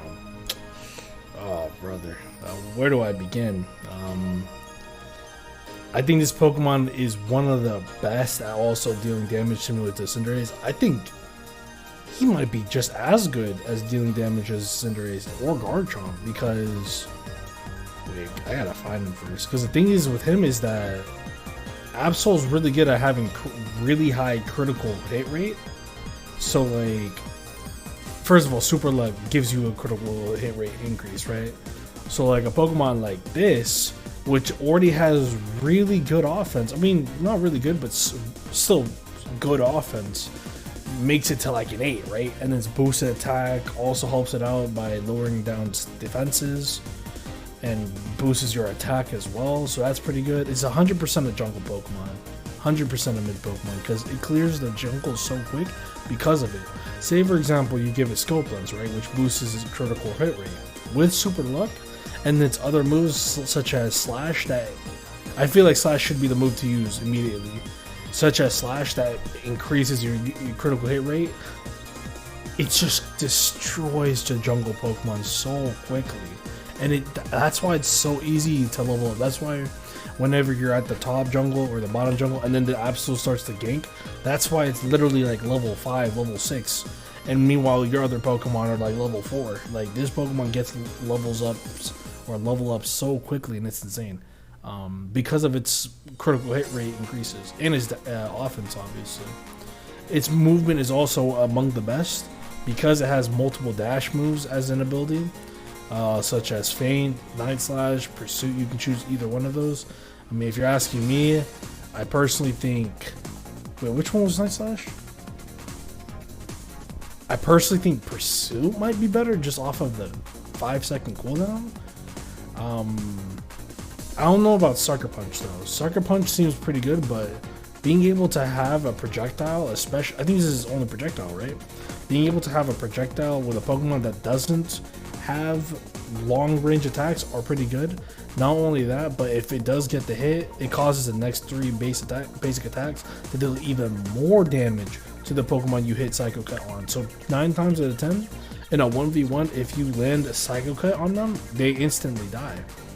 Because you're already on top of them and just smoking even more damage with them. Midnight Slash might be one of the best damaging ultimates or unites because it knockbacks the opponents, has great coverage, has amazing damage, and once the move, and like it says over here, once the move ends by unleashing the 3 blades, dealing increased damage, or it deals more damage, I believe, or more increased damage of the opposing Pokemon, which adds a knockback effect to it. So that's even better, man.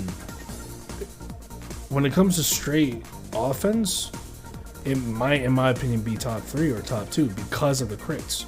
And then you pair that up with all the abilities I listed, you can make an argument it's top 3.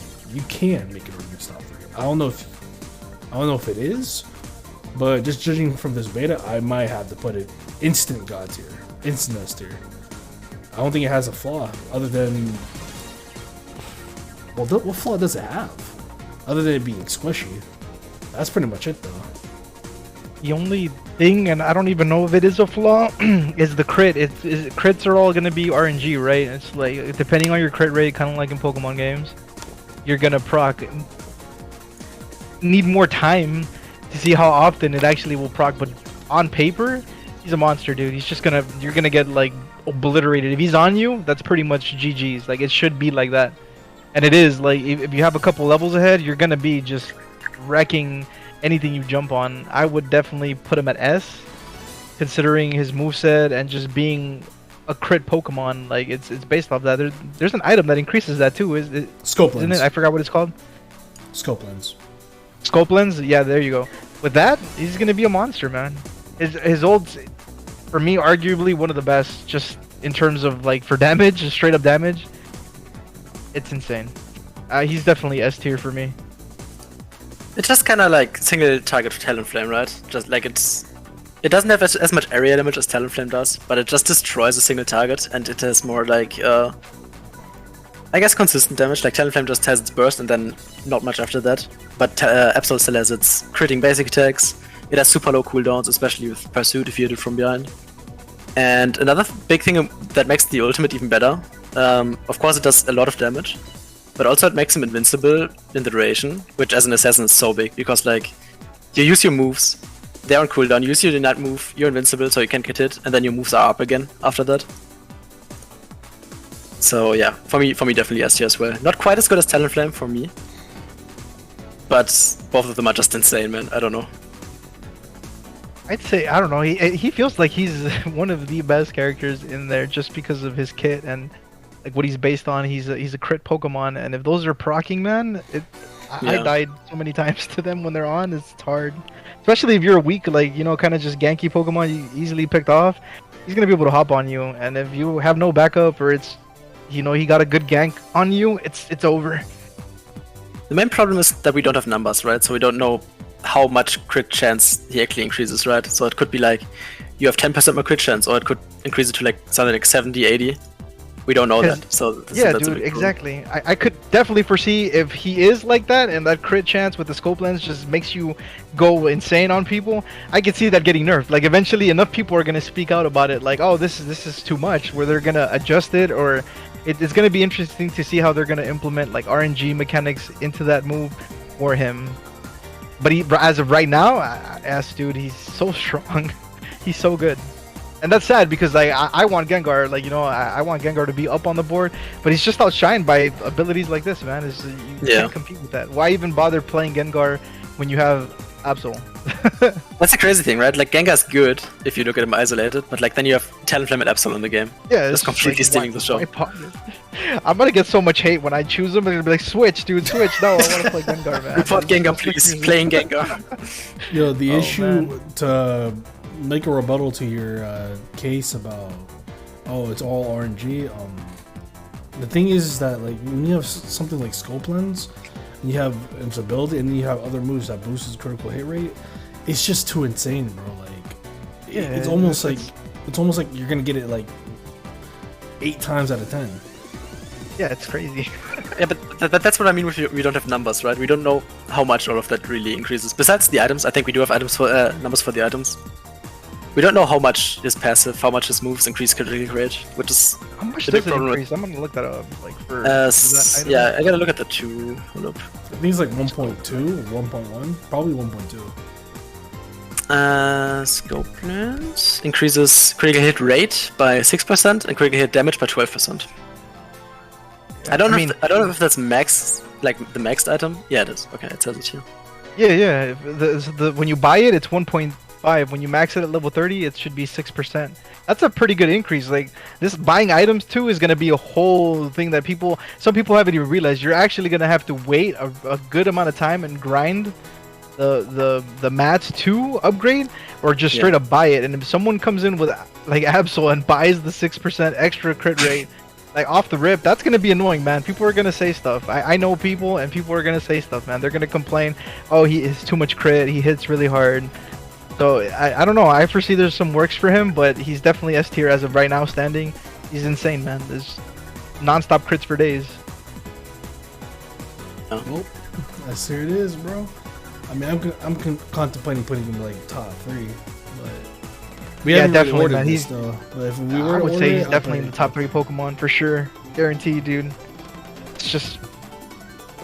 He's really good, man. I'm even thinking about playing him, but I'm like, no, stick to Gengar, man. Nah, gotta add some diversity. You should play Absol, bro. Like, have a pocket one, bro. I'm gonna play Mr. Mime. Like, what the fuck does that?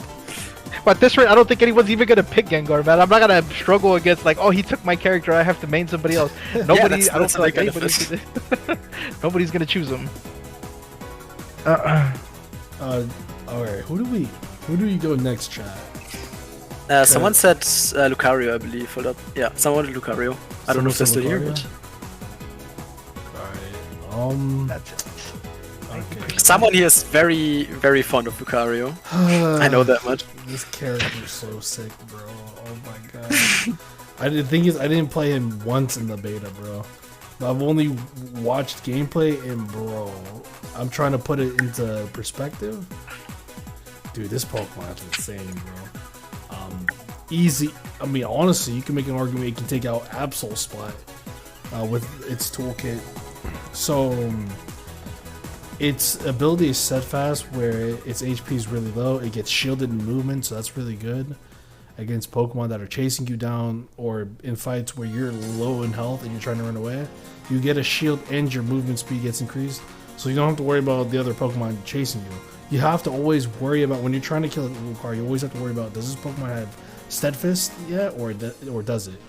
And I feel like that's going to be insane in early game, especially early game.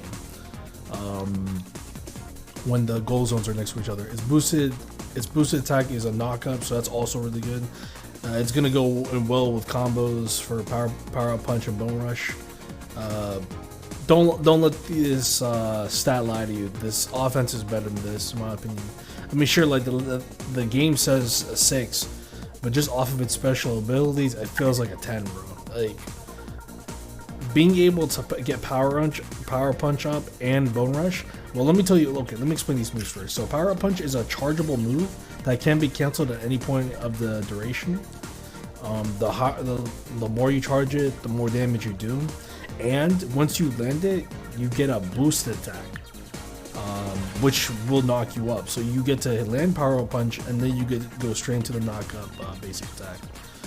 You can also run Extreme Speed, which is really good, but I feel like Power Up Punch is just too good not to use up. It's similar to like the Brave Bird and Fly situation, where Fly is really broken, but Brave Bird. Extreme Speed is amazing, but Power Up Punch, like, it's such a good tool to use, especially in comparison with Bone Rush, where Bone Rush reduces your cooldown when you land it, and it also stuns.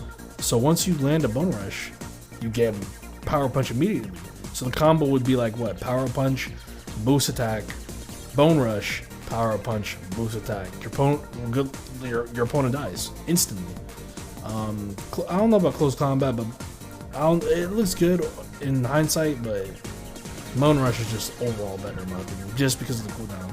And it stuns too, so it's even better. And it has pretty good AoE. Aura Cannon, amazing damage off this move. It's pretty much a standard Unite move. That's the only thing normal about this Pokemon, other than its first moves it gets. But it's still a really good, ranged Unite move. Personally, if you're asking me, I think this Pokemon has to be S. But I'm pretty much going to be getting mixed feelings from my two friends over here, so I'm gonna let them talk right now. For me, Lucario, man, I don't know. He's in a weird position because he has potential for like chasing down, like movement with extreme speed, Bone Rush, Power Up Punch. I would definitely play with Power Up Punch. It's just a huge threat. You can constantly like psych people out mentally with just charging that up, and you can cancel it. So you can power up a Power Up Punch, and if you don't want to use it, you don't have to. You can just cancel it, and it's he's definitely in the top 2 for all-arounders. I would tie him up with Garchomp, to be honest, like in terms of all that. I don't know if I would say S, because his old, for the most part, you have to be really good with it, like kind of make people kind of guide into it or line it up, because it's just a giant ball flying to you. It's really good though. It definitely is really good. I feel you on that. I feel like he could go toe to toe with his kit against the Napsol, dude. Just kind of, he's just so good all around, man. Everything all around is really good on him. I would personally put him at an A, just because he doesn't have anything of that like wow factor, like us watching videos. For right now though, right? We don't know. But from what I've seen, he's definitely A with this kit. I didn't play him much with like the extreme speed or close combat. I'd say his stronger kit's probably Bone Rush and Power Up Punch, to be honest, man. You can just move around. And that Steadfast is so good, bro, because you, like you said, you never really know when he's actually gonna die. If it's out of cooldown and you dive him, you're gonna lose that fight, dude. He's gonna get that boosted XP. And if he wants to run potion, you're just not gonna be able to keep up. There's no leveling, early game. He's just good all around, man. Definitely A. I have to give him an A. Yeah, I agree with A. I mean, he's really good in 1v1 scenarios, of course. That's kind of what the all-rounders are supposed to be. Like, they're tanky enough to not immediately die, but they do enough damage to, yeah, kill tanks, essentially. He's not quite as good as at that as Garchomp is, but as a trade-off, he has more mobility, basically. That's how I would describe it. He's just more versatile, less one-dimensional than Garchomp. Yeah, he's good. He's definitely really good. As I said, not quite S tier. The ultimate feels really slow, so unless you have someone else CC the opponents, or they're like in a tight space, it's gonna be hard to hit it sometimes. If you do, it does definitely do a lot of damage, and even if you do go extreme speed, you can, if you hit them with extreme speed, you can extreme speed again, I think. That's how it works. Yeah, really good Pokemon. Some of the best mobility in the game. Pretty tanky, pretty good damage. Not amazing at anything besides mobility, but yeah, good at everything else, I guess. So you guys say A tier, right? Yes. I'd say A tier, yes. pretty funny though. I was watching some videos and a lot of people are baiting like mobs in the center or like Vest Queen when she spawns and just wait for them to kind of line up, throw it down there, like steal the kills and get some damage with that ultimate. It's a pretty dope ult. One of my favorites, to be honest. Just a giant ball like down the lane, bro. All right, did anybody else ask for the next Pokemon? We have like 5 more to go. Holy shit, this one by fast.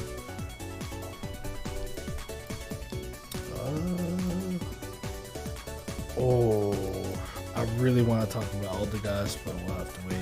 I really want to see what the chat wants.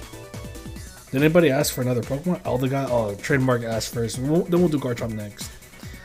So Eldegoss. I mean, the only healer in the game. That should just put this Pokemon at S tier, right? I mean, it's so boring, man. it's boring. I know. It's a boring Pokemon. All it does is just press heal. But its healing ability is among the best, if not top. What like? It's actually you can't even rank it. It's literally the only. It's the only healer. You can't rank it. Just bro. gets like, S because he's the only healer. Yeah, it's just its support feels like it's a 10.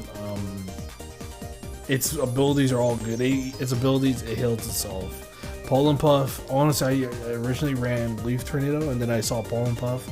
I'm like, yo, Pollen Puff is amazing because not only can it do damage, but it also heals. It has 2 healing abilities, bro. No one uses Pollen Guard. We're not even gonna look at this move. Pollen Guard is the only move you should be using for Eldegoss. This not only gives you HP, but it surrounds you with a kind. I forgot. It was like a shield or something like that. It's not a shield, but it's sort of like a shield. And it, so it protects the user. Yeah, right. So it protects nearby allies and yourself with the kind. I'm guessing kind is a sort of shield, I believe. But regardless, it heals and gives you a shield. That's insane. This move, in my opinion, is probably the most game-changing move in the entirety of this game. Because especially in team fights, because then the whole team just becomes insane. They last longer. The sustainability gets increased.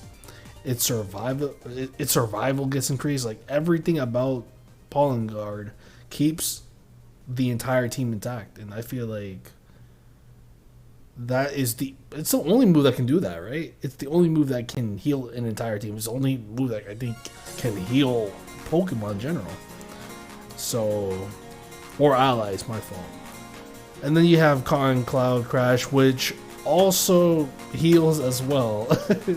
So that's 3 healing moves on this Pokemon, and it does damage, which includes status condition like knockback.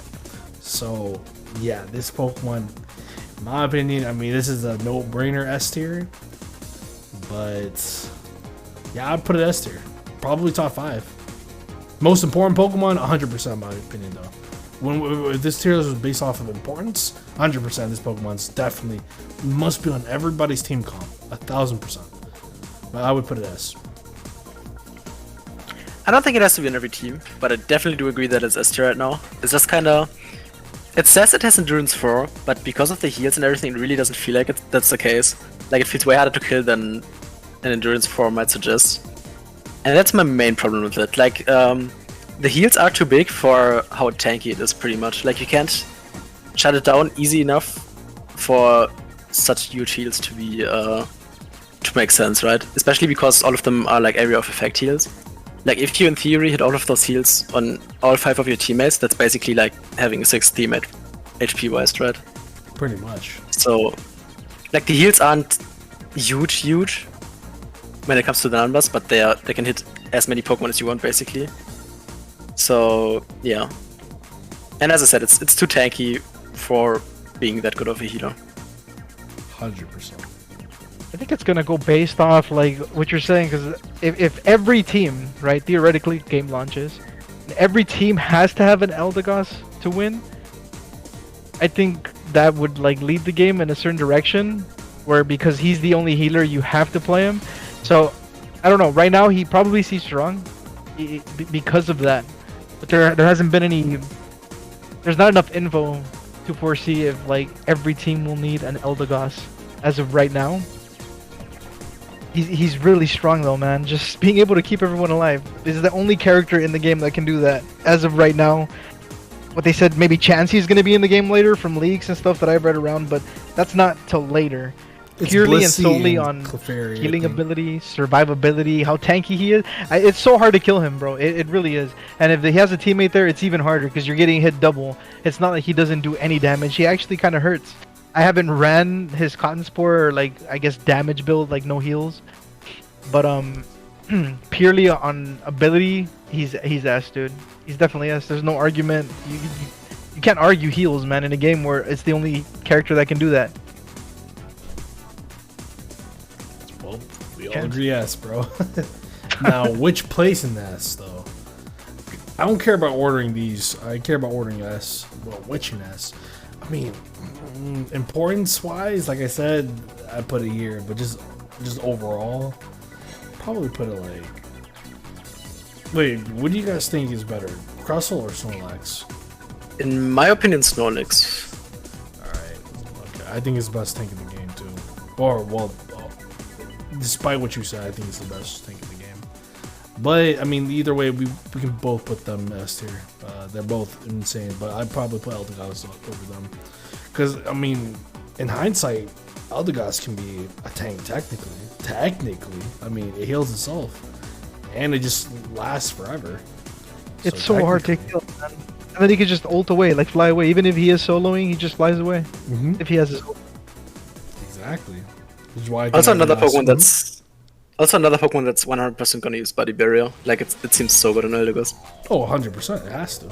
Buddy Barrier with that, especially with a healing Unite move, it does damage. I think I think Buddy Barrier is perfect for that Pokemon. Which is why I agree with you. Every team should be running Buddy Barrier because 9 times out of 10 you're going to be playing with an Eldegoss, which will be using his Unite move a lot. So I think Barrier or Buddy Barrier is the way to go. I can't wait till the game's out and someone runs like a damage build with him just for like the lows and see how actually well he does. It feels like he'll be alright, man, with just no heals. I mean, if you're not going to heal at all, right, you're just going to go pure DPS. There's no way to stop it either, man. That's actually funny. A DPS Eldegoss. I mean, Eldegoss be hitting, bro. I can't lie. It be hitting, bro. Alright, someone said Garchomp next? Yo, Yes. we can just put this S tier. I ain't gonna lie, bro. It's pretty much an S tier Charizard. There's not much to really say. I feel like, I mean, I'm just talking about my experience with it. It just destroys me. Like, every time it gets Garchomp, its abilities are just so insane. I mean, I'm 9 times out of 10, it gets Livid Outrage really fast. Like, every time I see it on screen, it always uses its Unite move. Like, always. Like, I don't know if it's the ability, but it gets its Unite move so quickly. That might be an ability or a part of the reason why, or part of the description of the Unite move, but it's so quick. It's Earthquake is amazing. In my opinion, I think Earthquake might be its best move. Or honestly, I've never seen Dig before. Is Dig really good, guys? I like Dig, yeah. Dig used to be like super OP. You could just dig so far. They had to like kind of nerf it and make it a dash. Yeah, and you can like move freely in the Canadian beta, right? Dude, you could just go underground everywhere you want to go and just pop up on someone. Basically It's just messed up. ground type fly. Yeah. I mean, I don't know what Dragon Rush does, but I think Dig What does might his be the basic way. attack do? Because I was pretty sure that it increases Yes, he your is. basic attack already. Like, once you hit 3, you get faster attack speed. Oh, it's just 5. It's different from everyone else. Oh, Yeah, but like heals itself and does AoE damage. It's a really good basic attack effect in my opinion. oh yeah, Yeah, see, right, that's why right, he's right. able to clear. He's able to clear jungle so fast, bro. It's just go up there at that basic attack speed and just destroy, bro. It's so good. Oh right, so it's like I said this before. I made the comparison. It's like a stronger Reaper from Overwatch. Yeah. It's like a broken Reaper. Like, Yeah. It just lasts long and heals itself while destroying you. It Yeah, this stacks is up a- to 5 this is a too, man. I ring didn't even boss. realize that. This is a raid boss. What the hell? He could solo Zapdos for sure, easy. Yeah, easily. If Charizard can, I think Garchomp most definitely can. Yeah, I mean, I don't know what else to say. I think this Pokemon that's here. Obviously the only downside is getting to Garchomp, since it takes like 10 levels for it to get to Garchomp. But once it gets to Garchomp, it's almost like a win, almost a guaranteed win. I feel Gible like early game is kind of weak, but not as bad as say Gengar or Charizard. Charmander. Yeah. Yeah, and we haven't talked much about the ult. I think it's the best or the second best in the game, tied with Cramorant. Like, this ult just does so much damage in an area. You can just kill entire teams with this shit. And it says it, like, stuns you after it for a short time, and they took the short time literally. Like it doesn't feel like it stuns you. It stuns? It stuns you, like Garchomp. Oh, so it's just like Outrage from Pokemon. Yeah, exactly. But the stun is super strong. The stun's trash. The stun's trash. I didn't even notice that stun. Yeah, same. It's only at the end, but he does stun at the. Well, it's not a stun, a knockup, but still, you toss him in the air for a little bit. But like, anyway, like Livid Outrage does so much damage. It's all area of effect. I think I think it's 3 or 4 attacks, something like that. And it's like you can just wipe entire teams with that once you get rolling. It's insane. Honestly, he's probably my backup. If I don't get to play Gengar, I will probably be on Garchomp, man. He's really fun. I mean, Gengar going from Gengar to Garchomp's like it's like going from like floor 1 to floor 50, bro. Like, yeah, dude. Honestly, feels bad. He's definitely either A or S for me. I'm always like switching between A or S in my own tier list. Yeah, that's fair. I don't know. It's just S. Like he's okay early game. He's not even that bad. He's amazing late game, of course, when he gets to Garchomp. At that point, his main problem is getting in, which he still has 2 really good dashes. Wait, okay, or like 1, but like 2 dashes in the same move slot, you know? I feel like we have too many S Pokemon, though. Probably.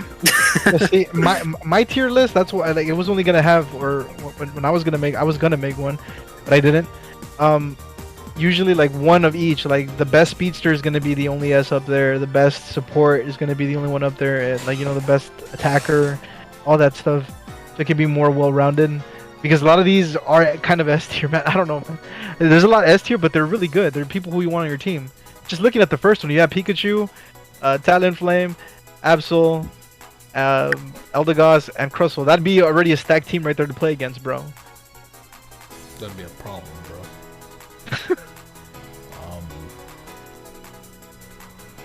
I mean, I guess I would say A. Hmm? He's right next to Lucario. You think Garchomp's A? Yeah.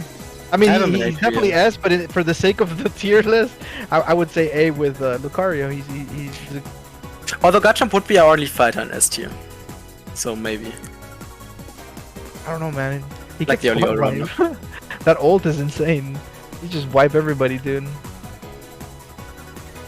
I mean, he's A or S, definitely. Yeah, I'm not sure. I think we can S has to be groundbreaking. It has to be like you can't like survive without this. Like you feel like that with Eldegoss, right? Do you feel like you can't survive without Garchomp's ult? Is it hard to hit? You can't survive against Garchomp's ult. I guess that's something.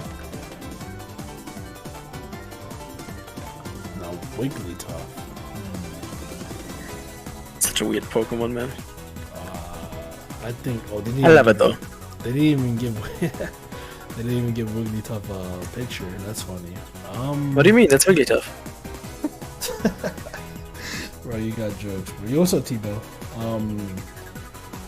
Wigglytuff. It's probably, if I had to make a tier list based off of annoying Pokemon, 100% SSS plus. Double Slap, Sing, its ability might be the most annoying ability in the game. Which, if you're close to them, you get attracted and you come back to them. It's so annoying. It's a basic attack, also reduces the movement. Its support should be a 10 amount. Its support for a team is crazy because of Sing. Sing honestly being able to slow your defenses or slow your opposing Pokemon and then reduce their defenses while also making them sleepy for a while, so insane. And then I feel like this Pokemon probably is the best when it comes to pairing up with other Pokemon. Like, it synergizes with so many teams, especially in the S tier or a majority of the attackers / all-arounders. It pairs up so well with them, mainly because it gives them even more DPS due to the defensive drops. My fault. Keeps them sleeping, obviously. Lowers their speed, so it's easier for other Pokemon with not that much mobility but with high damage to catch up with them and do damage. Double Slap, in my opinion, the cooldown is criminal for how good this move is. It does a continuous amount of damage while also lowering your opponent's speed. It feels like it stuns them when you double slap them. Like, you can't even move when you use double slap. Dazzling Gleam, I don't think you should use Dazzling Gleam with how good double slap is, but I think Dazzling Gleam has its uses. Rollout might be one of the most fun, most mobile moves in the game because you legit turn into a whole boulder with great mobility, and you're pretty much a tank. And I think it grants you a shield, actually. I think it does. And then obviously its Unite move pretty much protects. It's pretty much like a buddy barrier, right? For other Pokemon. Once it's an extra buddy barrier, which grants protection to all Pokemon nearby. So it's only it's like F tier, like it's bad when it comes to like 1v1s or 1v2s, but when you're in a team fight, this is an amazing move. Especially when you're paired up with someone like Garchomp.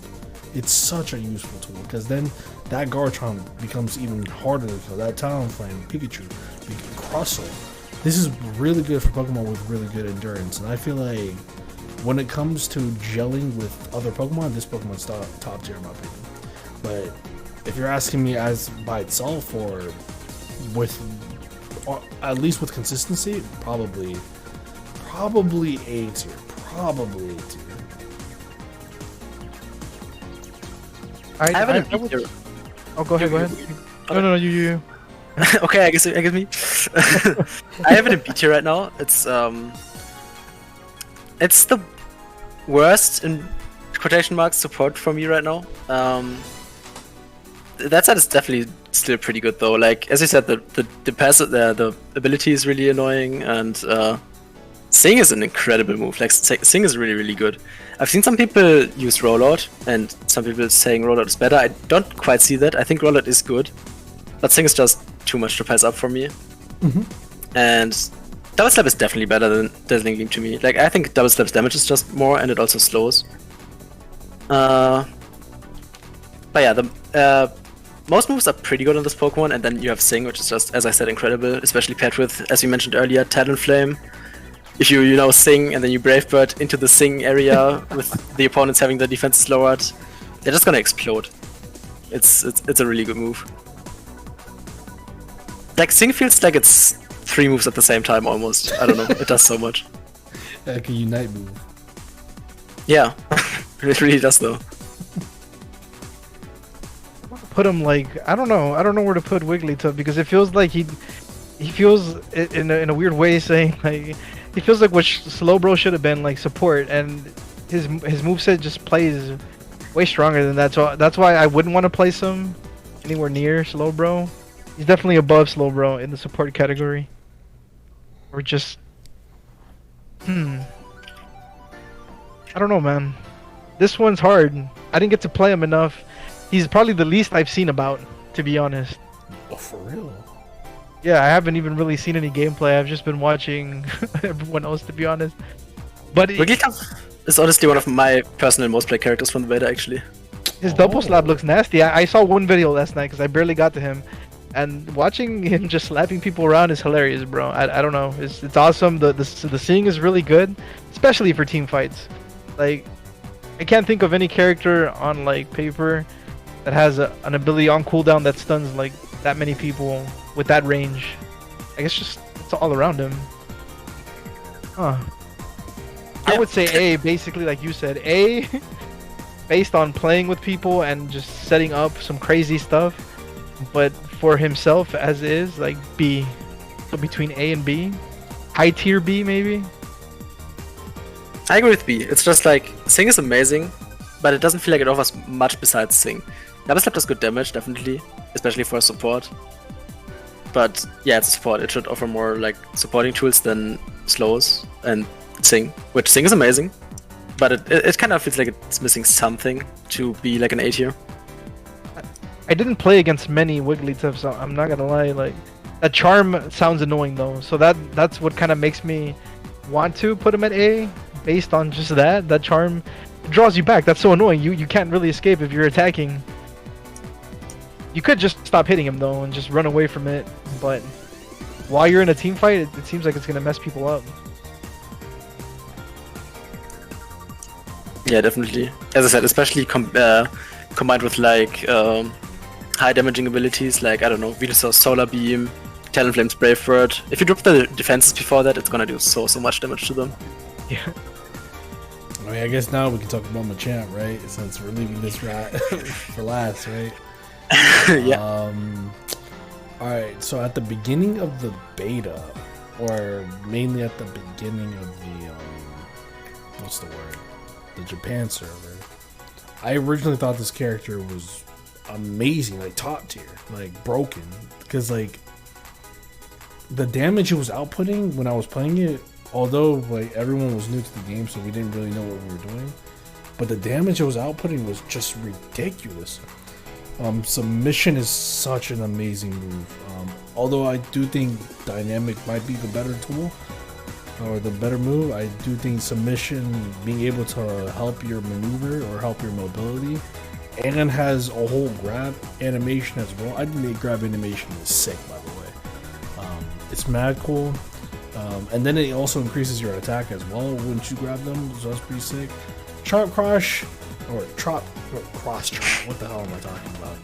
Chop Crush! Cross Chop is pretty good, it's pretty solid, but I do think Close Combat is too good to pass up on. Its range is mad good, its damage, I think this is the highest damaging, or one of the highest damaging abilities out there. Next to like Brave, well, a little less than Braver, but Close Combat is so good because it's multiple hits and you become immune to status effects, so that's pretty crazy.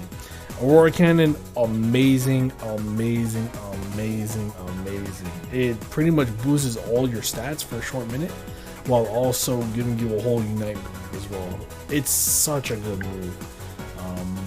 And you almost become immune to, like, it doesn't say here, but you almost become immune to other hindrances as well. It also causes knockback, which is pretty crazy. And just, yeah, he just does a lot of damage. Now, that's pretty much all it does, though, unfortunately. It just does a lot of damage. Its utility is kind of whack. It can obviously buff itself. But other than that, if you want like the highest damaging Pokemon, or one of the highest damaging Pokemon, that's, like, this is your Pokemon right here. Other than that, I think this character is underwhelming in the other aspects. Mobility, I mean, Submissive makes his mobility better, but it's still average. It dies quickly. It feels like its endurance is a 4. It just dies quickly. Its scoring doesn't really matter too much, and the support should have been a 1. I don't know why it supports a 2, but it has no support whatsoever, other than support towards itself, yeah. But yeah, it's pretty okay. If I had to put a score, I'd probably put a B, if you're asking me. But that's pretty much it. Yeah, I would definitely agree with the B, man. He's another one I didn't really play too much of. It just, he doesn't appeal to me as much. But he did hit hard. He did hit very, very hard. It just seems kind of lackluster compared to all-rounders that I think are better, like Lucario, or is he all-rounder? I can't remember. Yeah, he's an all-rounder.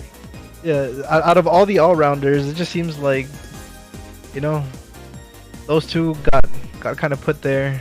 I would definitely say B for me.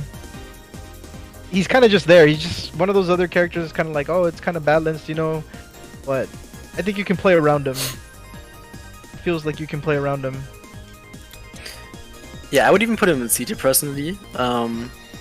He just kind of he can't get he struggles getting in basically to really apply his damage, and he doesn't have enough mobility to do that, but he also doesn't have enough endurance to just run at you with his like speed up moves. He has one dash and cross chop, which is cool and all, but if he picks that, he doesn't really have the damage he needs. It's weird. I don't know. I do like submission a lot, like walking at them fast and then doing that throw animation which stuns them basically. It's really good. But other than that, I don't know. It's just that's his main problems. He struggles getting in because he doesn't have the mobility or the endurance to really do that. And then he doesn't do enough damage to where it's worth. Like he really doesn't do that much more damage than Lucario or Garchomp do, in my opinion. I felt like he died really quick. Like it doesn't really make sense compared to the stats, but anytime I fought them, they would die fairly quick, man. It wasn't. I never felt like it was enough of a threat. Like if I saw an Absol or Lucario or Eldegoss, that same fear doesn't kind of happen with him. It's just kind of like, oh, it's a matchup. The one thing is the like CC immunity on a lot of his moves, which is great. Could end up making you really good, but as I said, like even if you don't CC him, like he still struggles getting in, and that's kind of bad. It's pretty ass in my opinion. And all it does is just have immunity towards itself and does really good damage. It has some mobility, but every other Pokemon who does damage on the higher tiers do that and more. It's unfortunate. He's a good counter to Stunlock characters. I don't know, like the only like Crustle, like he X's at you and you can just go through it. Maybe. Yeah. I honestly think he kind of. You're right, Pikachu. I think he kind of hardcores Wigglytuff because Wigglytuff isn't. The main weakness Wigglytuff has is it isn't tanky. It just kind of puts everyone to sleep and doesn't die because of that. But my champ can just kind of run through that, and since Wigglytuff doesn't have any dashes, like destroy it, I guess. That makes sense. So, He's probably like that's super something hard he can counter. do. But yeah, that's what I mean. Like the CC immunity might make him good, but I don't think like the rest of his kit is just too lacking for that.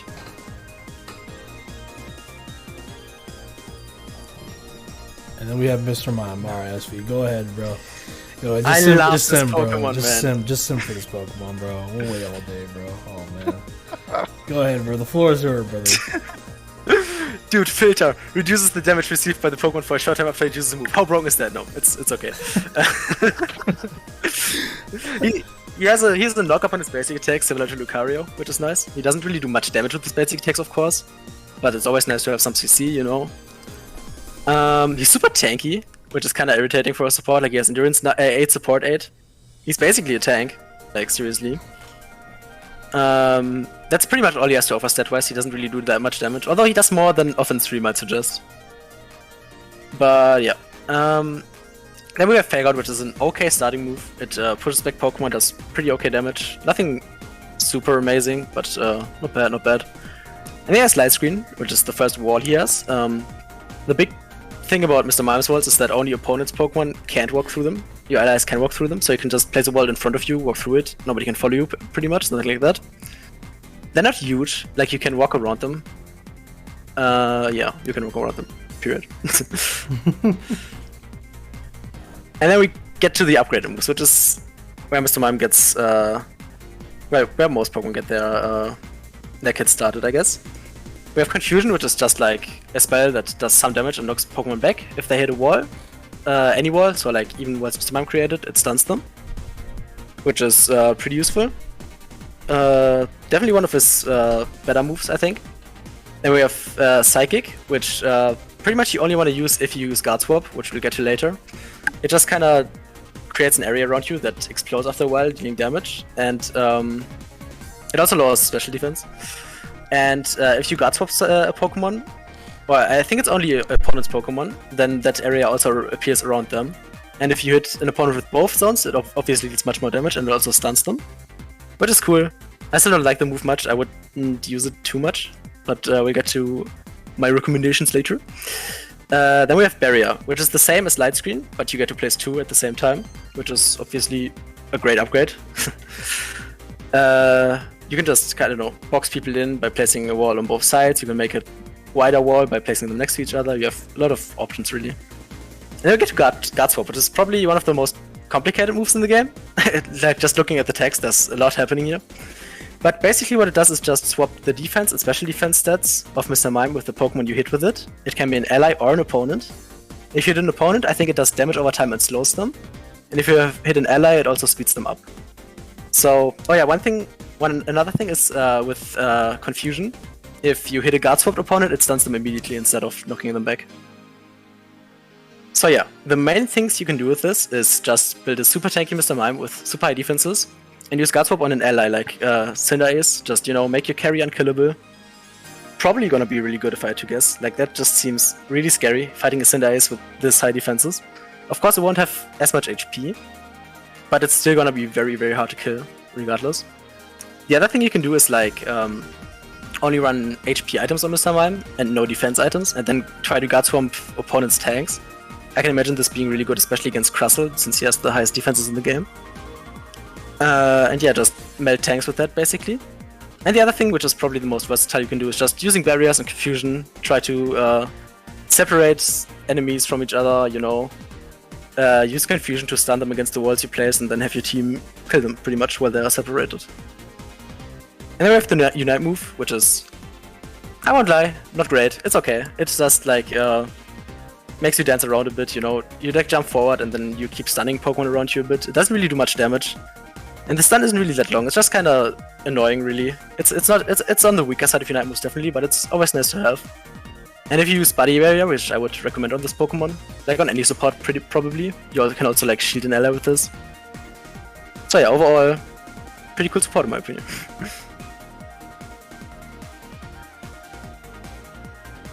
Mr. Mime, bro. What can I say about him? He brings a more, a different like combo for me. And it's more of how the game's supposed to be played, right? Because this is the first time we've ever had a game like this, right? Pokemon, MOBA, right? Theoretically, jungle, there's lanes, right? But what if later on down the line it shifts and there's like 3 jungle and it's only 2 lane? I think Mr. Mime is a really good defender. In sorts, like, he's definitely a goalkeep. It's like a basketball game, I guess, or a soccer game. He's definitely shines there. If they're coming to you, he's really good. But chasing down, a little bit more difficult. You know, he doesn't have like mobility and all that stuff. Definitely high tier for me. The plays are endless. What you could do, block off stuff, man. That wall is really good. He has pretty good stuns too, man. I can't wait to try Guard Swap, man. Guard Swap just does so much. Yeah, guard swap looks really good. And you could guard swap with legendaries on the map too, or Zapdos too, I believe. I think I was watching a video. I was like, that's nasty, bro. No. You're definitely not gonna go out and kill like everybody with him, but just the amount of stuff you can do with him is gonna be crazy, especially at high skill gap once you learn them and stuff. And he stays alive, man. He does a really good job of staying alive. Alright, well, C tier. Alright, guys. It was nice, guys. It was a nice stream. Oh, stop this propaganda, please! Oh, I mean, like, I'm hearing you, bro. Like, the shields are great. Guard swap is great. I just feel like you need a team for him, bro. That's pretty much it. He's Big deal, you need a team in a team game, oh no! I mean, yeah, but specific to you, bro. Alright, maybe I'll give him. He's so versatile. Maybe I'll give him. Man. If you have a trash team, sure, just use walls. And you can wall off someone from running away, dude. It's so annoying. I've seen some plays with him and people just walling off people and they can't run away. It's GG's. It's not like he doesn't do any damage. He does something. Could be worse. Psychic does a lot of damage. I don't like Psychic that much, but if you do want to do damage, like Psychic Gutswap does a lot of damage. Yeah, that's crazy pushback too. It knocks you back pretty far. I think if you hit him towards a wall, it does more damage or something, or it has a stun. Yeah, I think it does more damage, but it also definitely stuns. Yeah, if you hit a wall with confusion. Centers, blast, any guarded, swapped opposing Pokemon, damage all opposing Pokemon caught in the blast. Multiple overlapping blast. It definitely has the longest text in the game. We can definitely say that. Like the longest move descriptions. If an opponent is hit by multiple overlapping blasts, huh? I don't know, man. I wouldn't put him at C though. It's just it's hard to put support characters when they're not like, you know, it's Pikachu, it gets kills, you know, Electro Ball, Talon Flame, all these things are so easy, and when it comes to like Mime, it's a lot more technical, you know, it's going to be a lot more about how you use your abilities, where you're placing them. So there's going to be skill gap, but if you farm it, bro, you're going to be nasty with him, definitely. A tier? I think it's A tier. I'm fine with A tier, honestly. A tier sounds reasonable. A tier's fine. I mean, I guess with that, I guess we can just call it quits here, right? I mean, I still want to talk to you guys off stream, but For sure. or, I mean, maybe you guys gotta go, but just for a quick second. Other than that, I think Honestly, it's tier list or just for fun, right? I just want to throw that out there, you know, to not get any hate, because this is for fun, because you never know, man. Anything could just switch. For all we know, like, Charizard is going to be S tier and everyone just kind of swaps. It's going to be fun seeing the game develop, though. But it feels like every character is good in its own right, you know? In a weird way, like, you'll be able to play who you kind of like, minus Charizard and Gengar. But for everyone else, like Wigglytuff, Venusaur, you know, it's going to be some fun team comps making. Yeah, and like, the game isn't even out yet. Like, we don't know shit what we're talking about. Yeah. Basically. Oh, 100%. None of us know. I mean, for anything, Gengar could get buffed to better than Pikachu. We wouldn't know. He was high tier with the old, before the nerf. He was super high tier. I think he was A or at least A+. Yeah, then they nerfed Dream Eater, right? Mm-hmm. Pain. And I think Shadow Ball. I'm not sure which one they nerfed, but the combo was like one shot, bro. I think there might be some YouTube videos up there. Some guy had like a 21 kill game and he was running that kid. I mean, I'm down to watch one video before I call it quits. Let me see if I can find it. Yeah, if you can find it, that'd be great. I'm down to pull it up. Let's see.